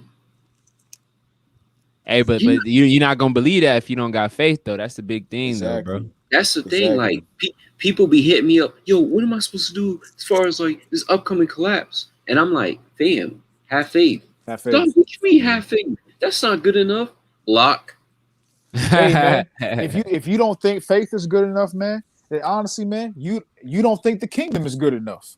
That's chip talk. That's chip talk, man. The scriptures say with the end of our faith, even the salvation of your souls, man. So the faith is going to be required for you to get the salvation of your soul, man. So, but it depends on what you have faith in. A lot of niggas, they got faith in Babylon. They think that. Yeah, go ahead. Another thing too, bro, and I definitely want to wrap this up soon. I think this was a classic, but one of the things that people tend to forget is Satan has faith in the Most High, but he has no faith in humanity. Damn, that's true. Think about it, bro. Every time Satan and the Most High have an exchange is about humanity. So what about Job? I mean, what if you didn't give him this? What if you didn't give him that? Would he? Satan has faith in the Most High, but Satan don't have faith in humanity. That's very profound if you think about it. It's very profound. Niggas can call Satan this, Satan that, but Satan has faith in the Most High. He has so much faith, he doubts humanity. Yeah, that's true. Yeah. He constantly doubts humanity. And one thing I want to give y'all big credit, bro, because a month ago, maybe a month and a half ago, I was hitting y'all up like, bro, should I get the AR? Bro, should I get this? Bro, I need ammo. And I'm like, fuck, I don't have enough money. And I was realizing that the Most High was blocking me from getting the money because he wanted me to strengthen my faith. Exactly. And after he strengthened my faith, one, I got peace. I'm not even really stressed. I'm not even worried about the fucking collapse. Like whenever this shit happens, whenever it happens, I look in my closet, in my cabinet. I might eat 2 Chef Boyardees. I'm like, bro, when that time comes, it comes. Like I'm not out here trying to buy 1,000 gallons of water. Like I mean, at the end of the day, bro, there's no fucking telling I'm even gonna be able to drink all that shit. And the one thing that a lot of you guys in the chat need to learn is that you have to be at peace. You have to know that you'll be taken care of, and you got to be okay with any type of situation. You can't be scared and wonder what's gonna happen next, because that's not faith, bro. You know what I mean? And I'm gonna use this as an example. I was talking to Ref last week. He said, bro, don't do the blood donating shit. And then I talked to Swint before this live. He's like, yeah, you shouldn't be doing that shit. And I said, look, I'm not going to do it no more. I'm going to figure out a way to get an extra $80 a week. Lo and behold, a brother in the truth, I'm not going to mention his name, but he sent me double what I would make from a fucking blood donation for me spreading the fucking knowledge, bro. That's faith, bro. That's fucking faith. Like you know what I'm saying? Like I said, fuck, I'm not going to do that shit no more. And now, boom, I get rewarded for it. You know what I'm saying? So it's like, at the end of the day, bro, like, you gonna get taken care of, bro. You gotta always just have faith and believe, bro.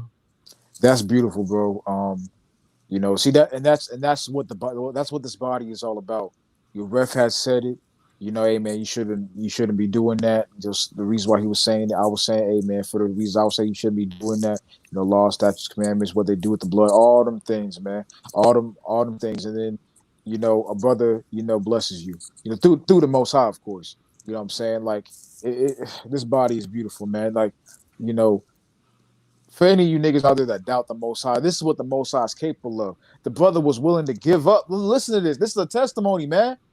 The brother has said, we righteously corrected the brother, righteously. Said, hey, man, you shouldn't be doing that. Nah, we get it. We understand. You know, we understand, hey, you got to do what you got to do. But real talk, though, righteously speaking, that's not something you should be doing, you know? And then the Most High, because of his understanding and him not getting mad and trying to be prideful and like, oh, well, these niggas don't understand my situation. Nah, man. You know, he listened, he understood, he took heed to the knowledge, because he knows that we're men that's guided by the Most High. And then the Most High blessed them. Come on, man. Facts, y'all bro. niggas out here denying the power of the Most High? Yeah, bro. I can't rock with y'all niggas like Just that, me, man. just me even doing this live stream, bro. I sacrificed a lot of shit, bro. Like I sacrificed like 2/3 of my pay, bro, to be able to have more time to make this music and do this shit, bro. So it's like, yeah, you might not get the riches that you see on TV, bro, but you get the richness of the soul, bro. What do you, how would y'all say? We should say, give us this day, or not? We should say, give us this day. You know, so when Howard Shaw was talking to, give us this day our daily bread. Our daily bread, not us to store up riches for quote unquote generational wealth. Nah, he said, give us this day our daily bread. Pray to give us this day our daily bread.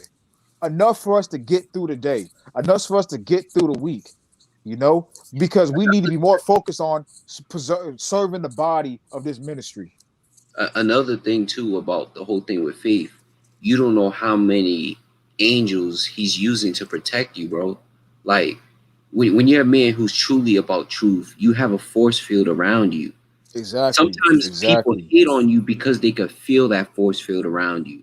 Exactly. Right.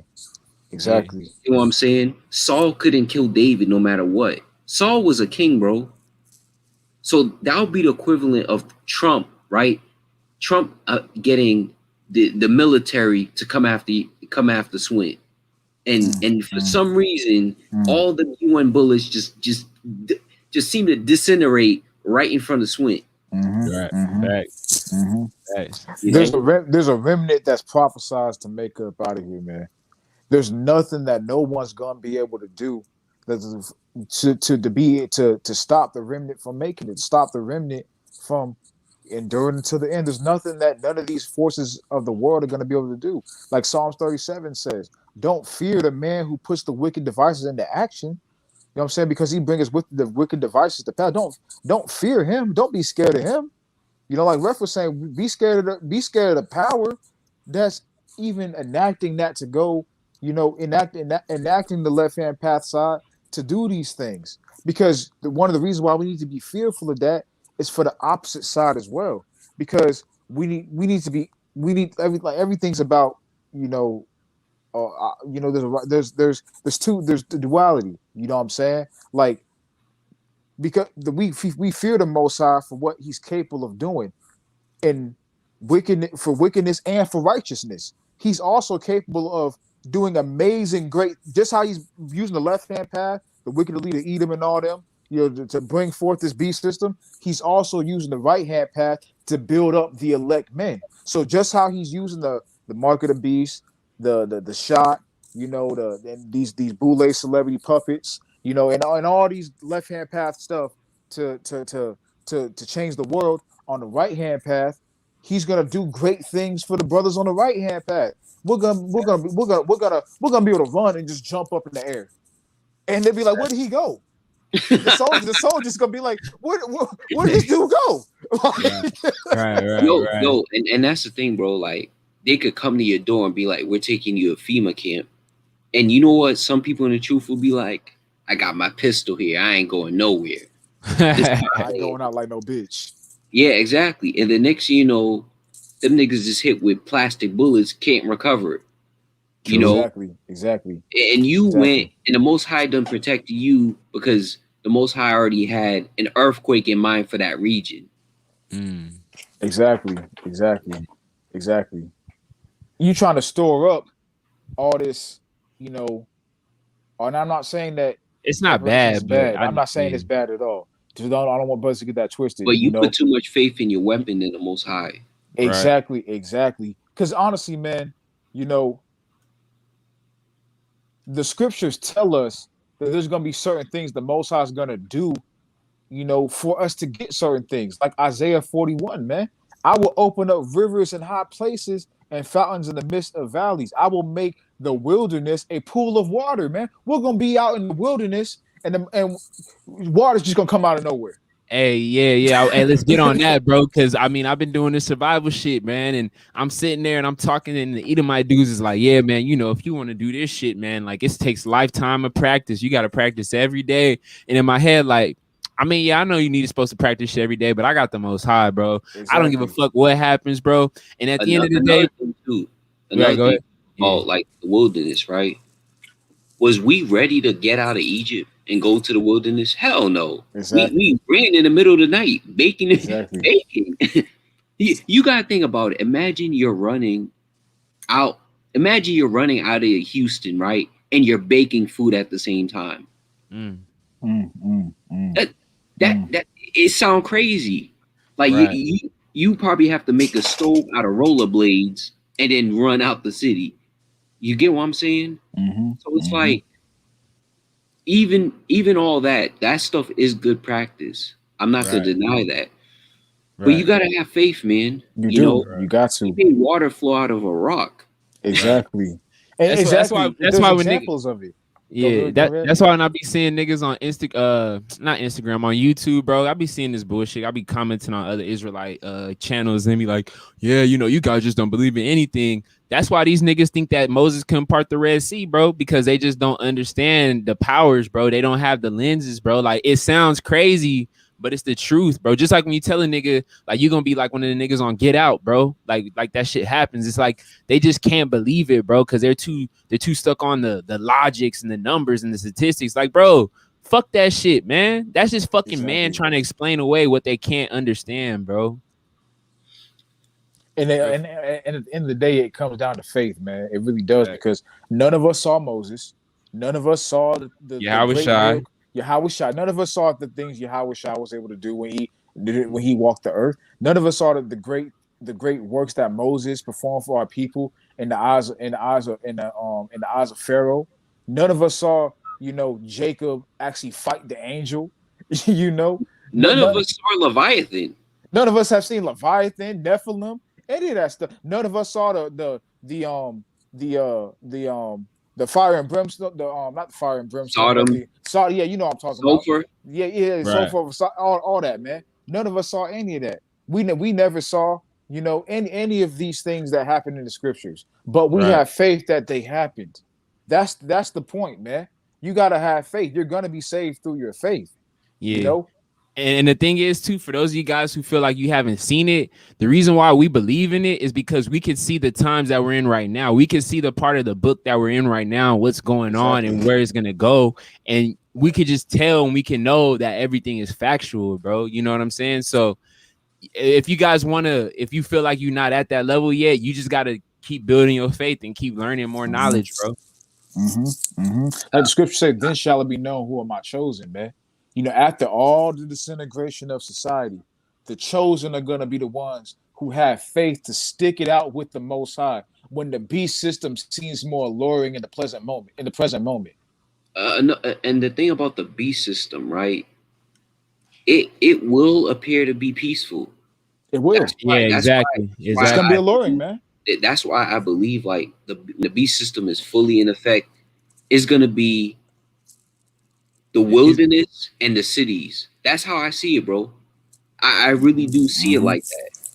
You know, I see it like it's going to be a technological city, which no one is allowed to leave, and it's going to be the wilderness, where there's Nephilim and all that stuff. And we're just going to have to learn how to maneuver. Yeah. Exactly. And that's what's going to bring forth, you know, that's what's going to really try. That's going to be the tribulation that we're going to have to go for before we get into the kingdom, Lord willing, we be of those men. You know, because that's how the chosen, how we're going to have to prove ourselves, you know, to the Most High. We're going to have to deny everything in the world and rely on the Most High for our very existence. That's how serious it is. We're not going to have anything except for it because in this society you can delude yourself into thinking this self-made mentality, into thinking that you got it on your own, you got it out the mud. I came from nothing. I. Everything is I in this society. So you can delude yourself into thinking the Most High had nothing to do with it.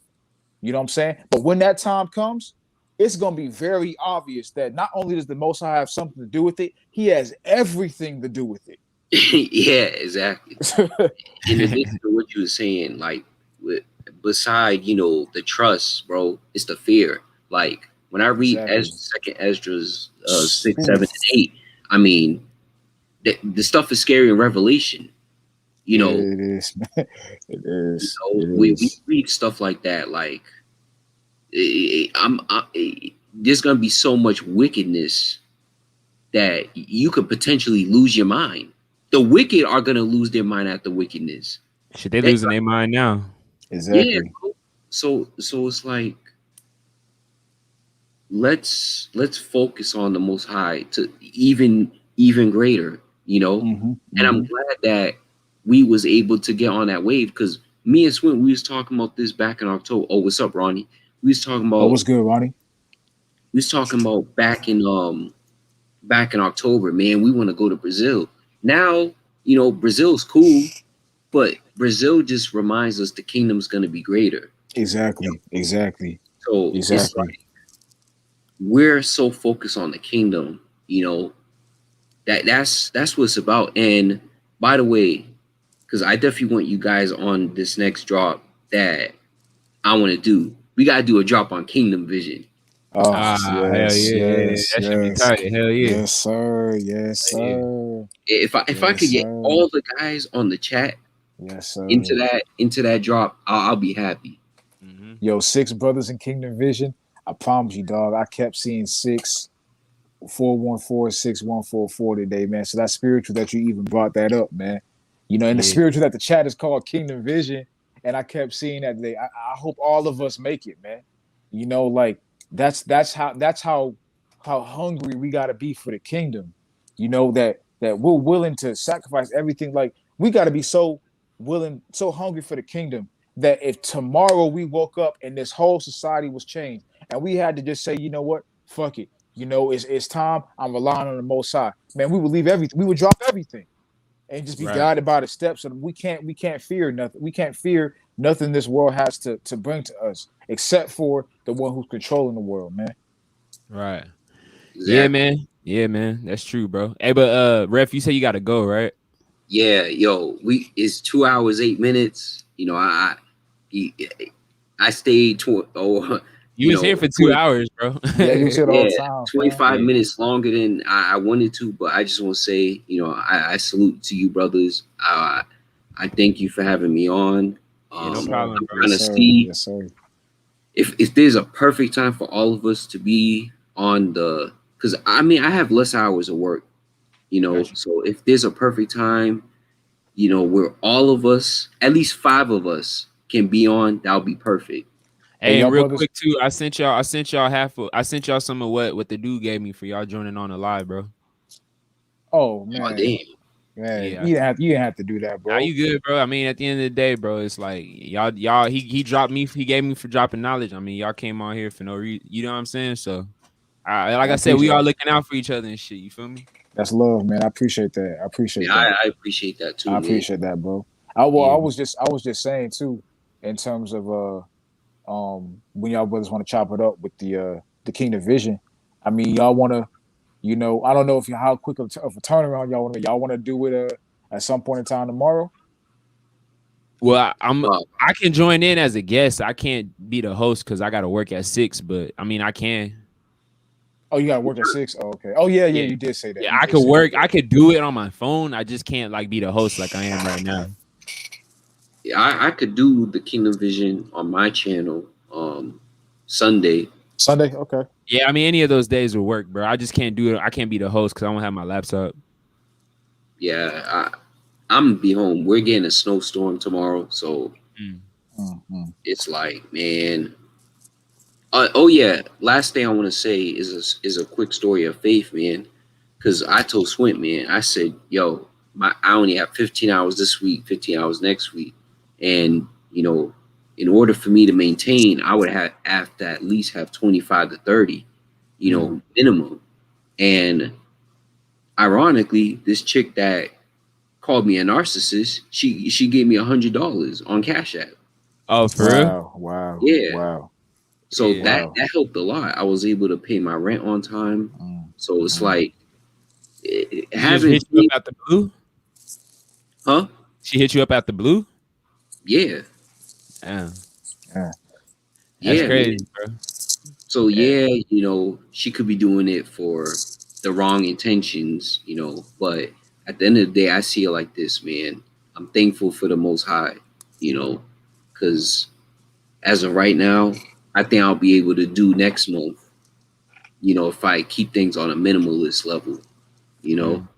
So I'm thankful for that. I just want to say thank you for, you know, having me on. You know, thank you thank you both to you brothers, you know, for cooking. You know, shout out to the people in the chat. And I hope you guys have a, you know, wonderful Sabbath. You too, Hey, my boy. Shalom, bro. Shalom, bro. You too, bro. Appreciate you coming on, bro. We'll talk Man, I soon. appreciate it. Definitely. Definitely gonna tap in soon, bro. Yeah. But hey, Swint, I remember one thing you was talking about earlier, bro. I wanted to touch on it too, bro. This live been crazy as fuck, man. I ain't gonna lie, bro. Mm-hmm. But one thing I wanted to talk about earlier too, about because we technically we still talking about polygamy or polyamory or Yeah, whatever, yeah. is one thing you got to be careful of with the females nowadays, because Satan works through them, bro. Like if we just being real, you know what I'm saying? Mm-hmm. I always tell people, you know, you got a bigger target on your back when you're a righteous man, because now you understand the truth. You're gonna get more obstacles. And I feel like whenever you constantly exposing yourself to a lot of women, you just expose yourself to bigger targets. You know what I mean? You are. You Yeah. most definitely are, man.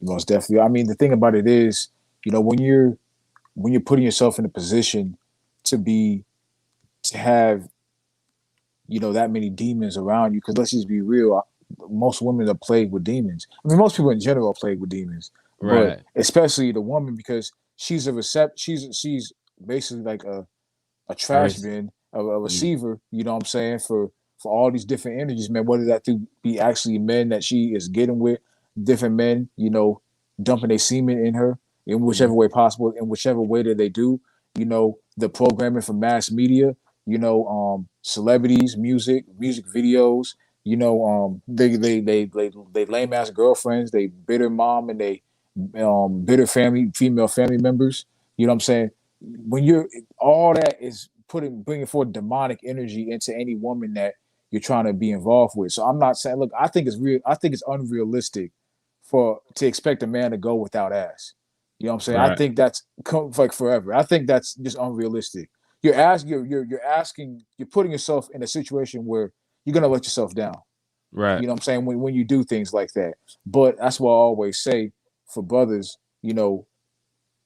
get this wisdom, knowledge, and understanding and hold on to it. Because this is going to be the thing that you're going to need to invest your spirit into. Because if you don't have this, you're going to end up investing your spirit into women. And it may not be in a simp way where, you know how brothers in the red pill community talk about investing your emotions and simping for women and all things of that nature. It may not be that, but even if you're just a man who's on here pumping and dumping, you're out here, man, who's quote unquote using game and all you got your player, your Mac, whatever, brothers try to say that they are. Right. You're still investing your spirit into these women when you do that, because you got to go through so many obstacles. Right. You know what I'm saying? In order to get the amount of women that's going to satisfy you. You know what I'm saying? So you're still in one way or another investing your spirit into them. And this is another thing too. There's two aspects to this too, bro. Now I realized this when I found the truth.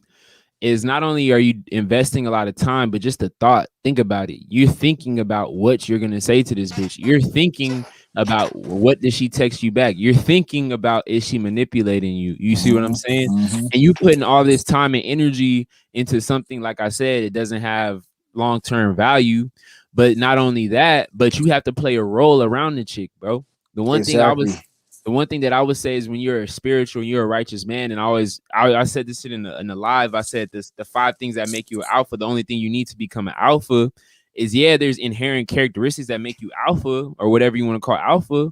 But when you have the spirit of the Most High, you automatically become an alpha man, because the Most High is just alpha energy. And when you understand, you have faith, just like what you guys said with old chick.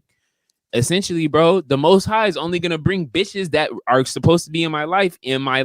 So if I don't have women around me at that specific times, it's because I'm not supposed to. If I talk to a chick and it doesn't work out, and I'm like, bro, I'm the same nigga, what am I doing wrong? It's just the fact that this time in my life is not what it's supposed to be. And regardless, like what Rev says, you don't really need game. You don't really need game, because you'll notice that the women who are supposed to be in your life, you didn't really need any game. You were just yourself, and the shit just naturally worked out, because that was the role that was the scene that was supposed to be in your life at the right moment. Exactly, bro. And honestly, just summing all up, that just goes into the power of the Most High. Because, nothing's gonna happen unless the Most High ordains it. Especially a man that the Most High is dealing with. Nothing's gonna happen that the Most High don't ordain to happen. If a man has a child, a man could nut in his woman time after time after time. But unless the Most High wants a seed to come out of that, a seed's not gonna come out of it. Just like with Jacob's wife. What was her name again? Rachel, right? The one that couldn't bear the children at first. Was Rachel, yeah. And then she ended up bearing. Then she buried like one of the most important children, Joseph, right? Yeah, she did. She was Joseph's mom. Mm-hmm. Yeah, so it's like, everything happens for a reason, bro. And that's the one thing you guys got to understand too, is like the one thing I gotta always remember what Ref said is that the Most High blessed you by subtracting, not just adding. A lot of people focus on the addition, like, oh, I'm getting all this money. Like, example, my job with the ADT, had I kept doing the ADT, I would have been more exposed to taking the V card, because I would have to be knocking on people's doors. They had their V card. Now they can be like, oh, bro, do you have yours? Do you have yours? Do you have yours? So being that I don't do that job anymore, I make less money, but I get to do more shit like this. Now I got into rapping. Now I got all this time to put these videos up, bro. You know what I'm saying? You have more time to study, to show yourself approved. You have more time to get into deeper, things of truth and just read more into, like, even with the lunar Sabbath thing that we was talking about. I wouldn't even have the time to even come across that if I was out here trying to work 60, 70, 80 hours a week and 12 hours a day, 6 days a week. So I wouldn't even got the time to come across that. Now, whether that's true, that's up for debate. But I'm just saying that to make a point. What I'm saying? Like, with a new topic that had just came across to my attention, I wouldn't even have the access. You wouldn't even have had the access to come into the truth in the way in which you have. You know what I'm Right. saying? Without the Most High remove, and honestly, man, you know, you being removed from the jobs, that's all part of the Most High's plan for you. You know what I'm Right. saying? You Right. you Right. not you not having access to the bread that you was making, and the certain things that come along with the bread that you was making. You know what I'm Right. saying? You're not having access to them things no more. That's because the Most High wanted you to be more of a man of truth. Us not having access to certain things of the world is protection from the Most High. Being a low value man in this society, from a worldly sense, is protection from the Most High, man. You Yeah, know, that's what most people don't realize, bro. And I always say this shit. I said this shit in my video today about the 3 signs about why the Most High doesn't answer your prayers. Like, to be real with you, my dream was to be the next Kobe Bryant. But now I realize if I was gonna be the next Kobe Bryant, I would have sold my soul, bro. Easy, exactly, bro. exactly. Easy, bro. You know what I mean? So it's like when you get on this path, you start to understand that you're not really in control of anything, and you just kind of enjoy the ride, bro. You know what I'm saying? You just in a car, and like you're not really driving the wheel, you're just in the passenger side, bro. So you get to see the views, you get to see where you're going, and you get to just sit back and listen to the music and let the Most High direct you to where you need to go, bro. Exactly. Because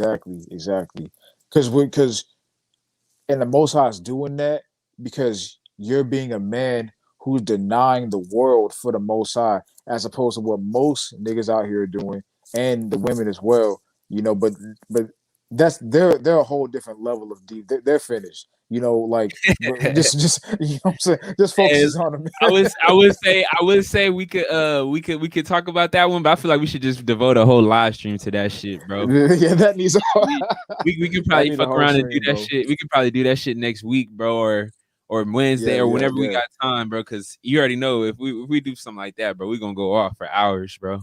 Yeah, that need a whole stream, bro. Yeah, that need a whole stream, bro. But yeah, Exactly, like bro. now you facts about that, bro. And that's the hardest part is a lot of people don't really understand that. Like the Most High knows what's best for you, like a parent knows Hmm. what's best for his child. A lot of times, bro, the things that you truly feel you desire. Like I use myself as an example. One of my things before I got into truth was that I wanted to make a certain amount of money from an online business so that I could have more time to do what I love to do. But in actuality, the only thing that I truly needed was a job where I didn't have to do enough hands-on work so I could do what I wanted to do while working a job. And what was that? Security. I spend 48 hours a week. I get paid to do nothing. I'm literally on the phone doing lives, making videos, rapping, and just doing regular shit, bro, because that's what I really needed. And I'm sitting here thinking like, oh no, I need to do this. I need to do this. I'm fighting it. When in actuality, I could have been doing this shit 2-3 years ago. Like you asked me about the rapping shit. I could have been doing that. But I was telling myself, oh nah, bro, I need to do something that it goes against the grain. And lo and behold, I had a blessing on me the entire time. But you know, it was obviously for a reason because I wouldn't be the man I am and now in truth to be able to harness the power of being a rapper because it's a lot of left hand energy if you're not careful, Exactly. bro. You know, Exactly. Everything is a building block for how the Most High wants to pattern your life, man. You know, a man's right, goings are of the Lord, like the scriptures say. You know, right, the Most High wants us to get. That's the thing about this wisdom, knowledge, understanding, man. We have to get this, and then we have to get this as a staple, and then we can pattern our life based off of this blueprint. You know what I'm saying? So the things that you do in your life, you know, you have this wisdom, knowledge, and understanding of the Most High and the truth, you know, as your foundation for how you choose to pattern the things in the world that you do. So if you're gonna be a brother that raps, you have the wisdom, knowledge, understanding, you know, as your staple, so that you understand, you know, the certain things you need to tread carefully with, certain things you need to, you know, to extol, you know, being, you know, this truth in whichever way brothers, you know, choose to do so, you know, and all kinds of things. Has to be the staple, and then you pattern your life based off of this blueprint that we've been given by the Most High. right. Hell yeah, bro. Hell yeah, bro. But I think low key the stream is been solid, bro. Do you got anything you want to add, bro? I mean, brothers, you know, all I say is the kingdom is the most important thing. Getting to the kingdom is the most important thing for us in this lifetime right now. You know, everything that we think about, everything that we pattern, how the way we pattern our daily, thoughts, actions, our movements, our lives in general, needs to be focused on what's going to get me salvation. Is this going to grant? Is this putting me in the direction to gaining salvation, or is this putting me in? Or is what I'm doing making the barrier for salvation, you know, tougher and harder and thicker. You know what I'm saying? If I go in this way, do certain things, is that just making the path of my salvation more difficult? As opposed to, if I do this, it's just making the path of my salvation easier. Damn. There are certain things. Yeah, go ahead. Nah, it's funny you mentioned that, bro, because one of the dudes in the chat was mentioning the scripture, and I wrote this shit down, bro. And this shit Mm-hmm. is pretty much step in hand what you talking about. Matthew 5:19, it says, "Whosoever there shall break one of the least commandments and shall teach men, so Mm-hmm. shall be called the least in the kingdom. But whosoever shall do and teach them, they shall be called great." You know what I'm saying? A lot of you guys got a golden opportunity, bro. And that leads me to what I was gonna tell you guys if you guys just joined in. I'm about to turn my entire channel devoted to truth, bro. Just being real with you, bro. Because at this point, young brothers, bro, like this is pretty much the only shit you need, bro. You're not gonna be one of these niggas where you got a whole bunch of Bitcoin, a whole bunch of money in the bank, a whole Oh bunch man, of guns. yeah. Let's just be real, bro. Cryptocurrency. A lot of you niggas is barely getting by. I'm barely getting by type shit, bro. Facts. So Same at here. the end of the day, the only thing you can really arm yourself with is knowledge, wisdom, and faith, bro. That's why I'm pretty much doing this shit, because young high flyers, we're the young part of the kingdom, bro. We're the hopeful elect, bro. The Most High. To be real with you. So at the end Exactly. of the day, that's what's most important. And I'm willing to take ridicule and people not liking my videos and people not liking my message, because at the end of the day, I don't give a fuck about none of them people, bro. The only thing I really care about is just spreading the knowledge and showing you guys the right way to your righteousness, bro. That's all I give a fuck about, bro. Yo, I love that you said that you don't give a fuck, how it's perceived by people, or you don't care, if brothers talk shit. You don't care if niggas wanna leave, and niggas wanna unsubscribe, and why you talk about this Bible stuff, man? And, Wisdom of Solomon, chapter 3, verse 4. The point is in verse 5, but I want to read verse 4 to lead up to it.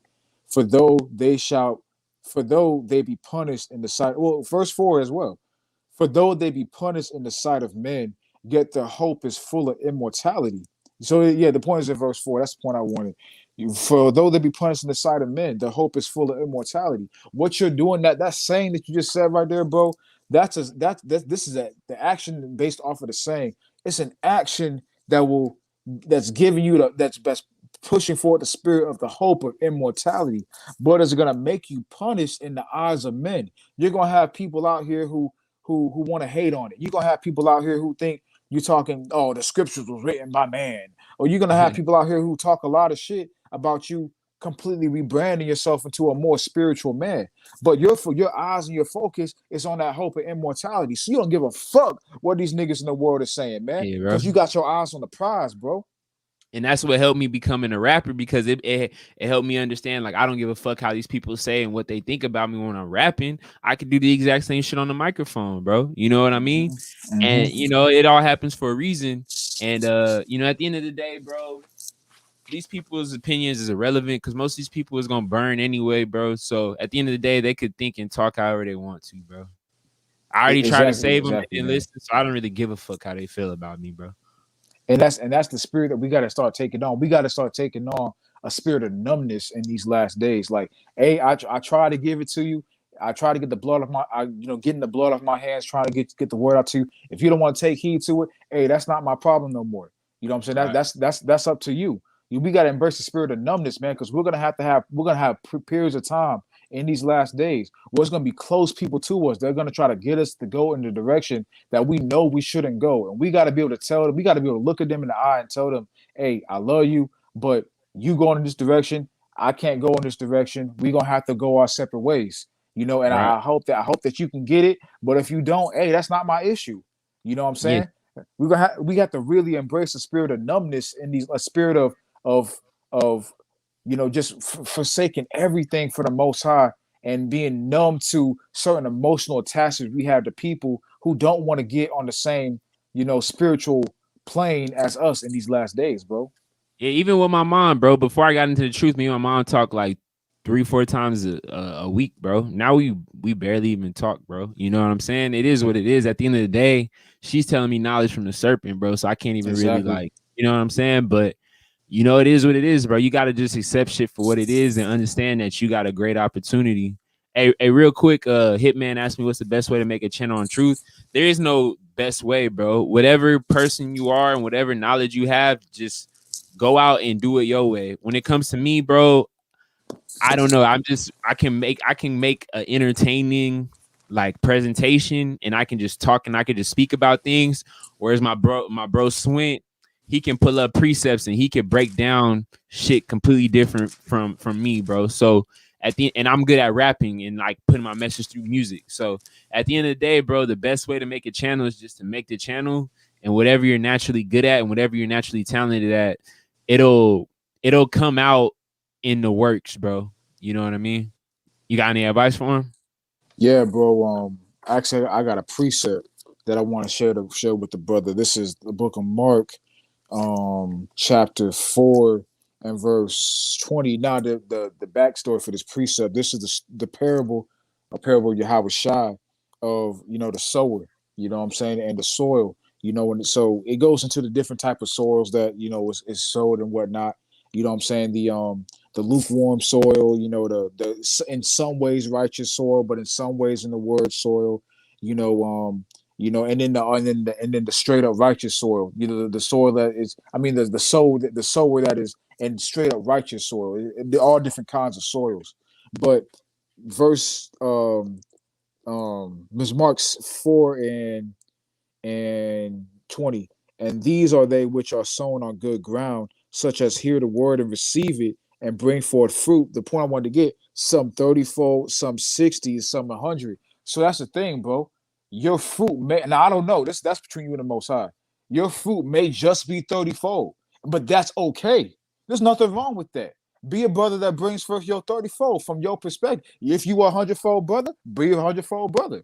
You know what I'm saying? So like Young Hot Flies was saying, you know, it's no best way to do it. Just do it according to the lot the Most High's give you. Don't try to, if you're not a brother that can go into the precepts and break all the precepts down and all that, don't do it. Do it from your, if you're a brother that can make music, make music. If you're a brother that can break down these precepts, break down the precepts. If you're a brother that knows a lot about the end time prophecy, go like I go into a lot, go into the end time prophecy. You know what I'm saying? Like, if you know whatever your gift is, whatever the Most High has given you, go into that. Some 30-fold, some 60-fold, some 90, some is it 90? It's some 100-fold.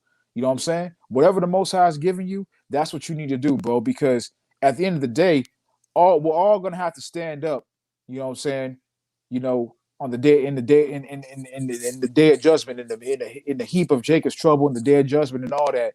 You know, what do we do with what we got? Right. So whatever the Most High is giving you, you got to bring forth some fruit with whatever, you know, whatever it is you got. So if you only got a little, do your little, man. Man, it doesn't matter. You know what I'm saying? It doesn't matter exactly what you do, you know, in terms of, you know, if you can't do this, that, and the third, or if you can, I don't know you. If you can do this, that, and the third, do that. Right. Whatever the Most High is giving you, that's what you need to focus on doing, bro. Yeah, facts, bro. Facts, bro. I mean, at the end of the day, bro, it's not really about what you do, just how you do it and what type of spirit you're doing it in, you know? Exactly. And, NK, he asked, do you, I don't know what he means by that, but he said, Do do you you believe or like meditation type religion? I think he said, do you believe in a meditation? I don't know. He confusing me, bro. I'm gonna be honest. do you believe or like meditation type religion? I guess he's saying this. Do you believe in meditation?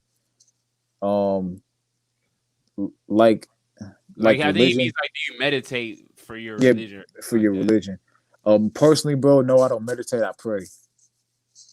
Yeah, I'm the same way, bro. I mean, I used to meditate a lot, like 3-4 years ago, And I'm not saying it doesn't not help. Like when I say meditation, bro, what I mean by that is like I calm myself down, bro, because I'm a hothead, bro. So like example, there'll be people sneak dissing me on YouTube community chats and shit, and I just have to like breathe and calm down, bro. So when it comes to me like calming down and like just chilling, I might breathe and I might you know what I'm saying? But as far as like me sitting down and doing the mudra sign with my fingers doing the 666, I don't do that shit, bro.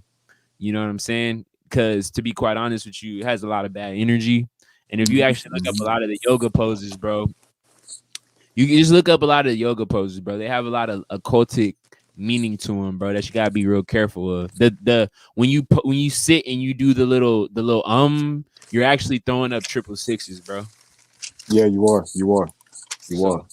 So honestly, man, that's the energy that you're channeling in when you choose to, when you choose to, when you choose to get your spiritual energy from that practice, you're really tapping into left hand path energy instead of righteous energy. Right. Yeah, that's pretty much what it is, bro. There's always two paths of the energy, so you gotta be real careful, bro. Like even with me when I rap, bro. If let's say example, I'm in a shitty like like when I rapped about the chick, to be quite honest with you, I was just pissed off, bro. And I wrote shit and I said it. And when I said what I said, bro, and I listened to it again, niggas like, yeah, bro, you went hard on that bitch. You went hard. But in a moment, I wasn't really thinking about it. I just said what I said. You know what I'm saying? So you got to be real careful with what you do, bro, because a lot of times you have a lot of power inside your music or inside what you're doing, and you're not really aware of what you're doing until after the fact, you know. But with her, she deserved the shit, bro. So it is what it is. Hey, you ethered that bitch, man. She had it coming, man. Hey, yeah, man. For niggas in the chat who listen to the song and didn't understand, you don't know the full backstory of what happened, bro. So it is what it is. But hey, bro, just real quick, bro, if you don't mind, for the brother Hitman that asked, what's the best way to make a channel on truth? If you don't mind, I got another precept I want to tell the brother. Or share with the brother. Go ahead, bro. Yeah, this is 1 Corinthians 15 and 58. Therefore, my beloved brethren, be ye steadfast, unmovable, always abounding in the work of the Lord. For as much ye know that your labor is not in vain in the Lord. So he asks, what's the best way to make a channel on truth? You know, I think some of that mindset is coming from the fact of, and correct me if I'm wrong, Hitman, I think some of that mindset is coming from, you don't know if this is the best way to do it for the Most High. If the Most High is going to approve of this, that, and the third. The Most High just wants us to labor in His work. Any labor that you do for the body of the Most High is not in vain to the Lord. He doesn't look at it and say like, "Oh, this is what you're doing. Well, you're not doing what this brother's doing." Nah. You know, like the Apostle Paul, was telling the church in Corinth, Greece, but really words for us today, abound in the work of the Lord, for as much as your labor is not in vain. So your labor is not whatever you do, the impact that you can make, in your spirit, you know what I'm saying, for the Most High, to bring forth the lost sheep, the impact, whatever impact you got, whatever way in which you can do so. Do it. It doesn't matter if it's, like you said, the best way. It doesn't matter if it's the best, most up to date way where you got all this, that, and the third, and it doesn't matter. Whatever you do, whatever it is, just start. Because your work, however you choose to bring in your fruit, it's not in labor. Your labor is not in vain in the eyes of the Most High, bro. Facts, bro. Yeah, even like with me, bro, when I first started this live, I played a song called Jacob's Trouble, and I had to rush release it for my album, but I fucked up and I didn't make it as good as I want to. But just the fact that I did it in the spirit of the Most High, talking about the V card and the real Jews and shit, that's what matters. And I'm gonna make it better. I'm gonna remaster it because I want to use this in my lives and shit like that. But at the end of the day, just the fact that I put the effort and I put the energy in, that's what really counts, bro. Exactly. That's what matters at the end of the day. The Most High wants to see effort from us. He knows that we're not perfect. And he knows that we fear Him too. So we fear, is this going to be worthy to Him? That's why He gives us these comforting precepts to let us know, my son, my servant. as long as you're not, teaching on righteousness, what I'm Right. saying, unless you're not doing that, but your labor of love, your labor for the body, your labor for the you laboring for the word of the Most High, it's not in vain. However you do your work, you labor, however you labor in this truth, whether you mess up here and there, or you say you don't get it exactly perfectly how you want it, and ultimately the reason we feel that is because we want it to be perfect in the eyes of the Most High. Hey, don't worry, relax, don't worry. Your works are not done in vain. I see what you're doing. You know what I'm saying, and I appreciate it. Well, the Most High doesn't need a priest of us. He's the Most High, but you know what I mean. Yeah, Like yeah, I get he's what he's you're saying. he's proud. He's proud of us. He's looking at what we're doing, and it's not cast off to the side because it's not exactly 100% perfect each and every time. Right. Hell yeah, man. Yeah, man. I don't even got nothing else to add, bro. He just gave you all the fucking answers right there, bro. But yeah, bro. I mean, if you don't got any more, you got anything else you want to add, or you good? Man, man, just brothers, just prepare for salvation. Everything, like I was saying earlier, all everything that we doing in this life right now needs to be girding up, for salvation. So however you see fit to do that for yourself, that's what you need to be focused on doing. Yeah, just think on the bigger picture, like little baby, man. But Exactly. yeah, and all I would say too, man. I know the ages of everybody in the chat room, man. If you're a dude in the truth, just start to get that spirit of understand that you're a villain, but understand you're a villain to the world, but you're righteous to the Most High. So be prepared to get ridiculed, bro. But what I would say, bro, is don't be afraid to show the world who you really are and what you stand for. At the end of the day, bro, I rap. And at the end of the day, being that I'm a righteous man, I won't get the type of notoriety as a wicked rapper. It is what it is. And also, bro, understand too, like, you're gonna get a lot of ridicule, bro. It was hard for me to tell people that I'm making my YouTube fully about truth, bro. But it is what it is, bro. I'm not a I'm not a fair weather type of nigga, bro. I stand for righteousness no matter what, bro. And that's all it comes Exactly. down to, bro. You can't be afraid of your faith, bro. Can't But be lukewarm. exactly, bro. But I appreciate y'all boys tuning in, bro. I'm gonna play a righteous song of mine, man. I gotta do the Lost Son Yes, freestyle. sir. Yes, sir. Play the Yes, Jacob's Trouble when sir. I came in. So I'm gonna switch the mic over real quick, and then I'm gonna play that, and we're gonna be on our way, bro. And Yes, sir. we're gonna do it live on Ref's channel probably on Sunday, talking about Kingdom Vision. So make sure y'all tune in.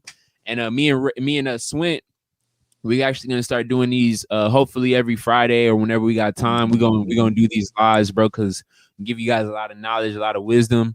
And also my brother Swint, you said you're gonna start the channel, right? Yes, yes.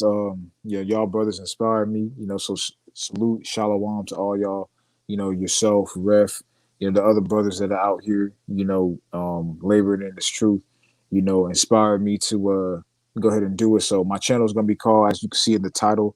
My Hebrew name is Malak. Machaazah, which means King Vision. So that's gonna be my channel name, and Lord willing, I'll be out here pushing this truth on YouTube. And y'all can follow me on IG at Mike's Island. Oh, that's my old name. You switched it. I It's switched Malak it. something. It's Malak Machaazah now. The way it's spelled in the title of this video. And look, if you guys can't remember that, just go onto my YouTube, or not my YouTube, go onto my Instagram. You can look at my followers on both my pages, my music and my Young High Flyers. He's one of my friends, bro. So you guys can just search up Malak. You'll see the same picture, bro. Yeah. For sure. Yeah. But For yeah, sure. man, if y'all don't got no more questions, bro, I'm about to play the song, man. I appreciate y'all tuning in, bro. Yes, sir. Shalom. Shalom. Oh shit, I'm tripping. Hold up, man. Give me a second, bro. I gotta switch this shit. Turn the microphone, headphones. All right, we good. Let me see. Yeah, y'all can hear me? Yeah, I can hear you. All right, bet. We good. All right. Hey, everything I do, I put my heart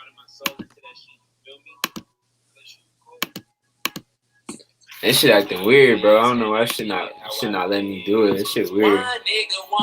It's going through my headphones. This shit weird. Hold on, let me plug this shit out real quick. Alright, we should be good now. It should be tripping, bro. Alright. Should be good now. Hey, you know, everything I do, I put my heart and my soul into that shit, you feel me? Plus, you cold.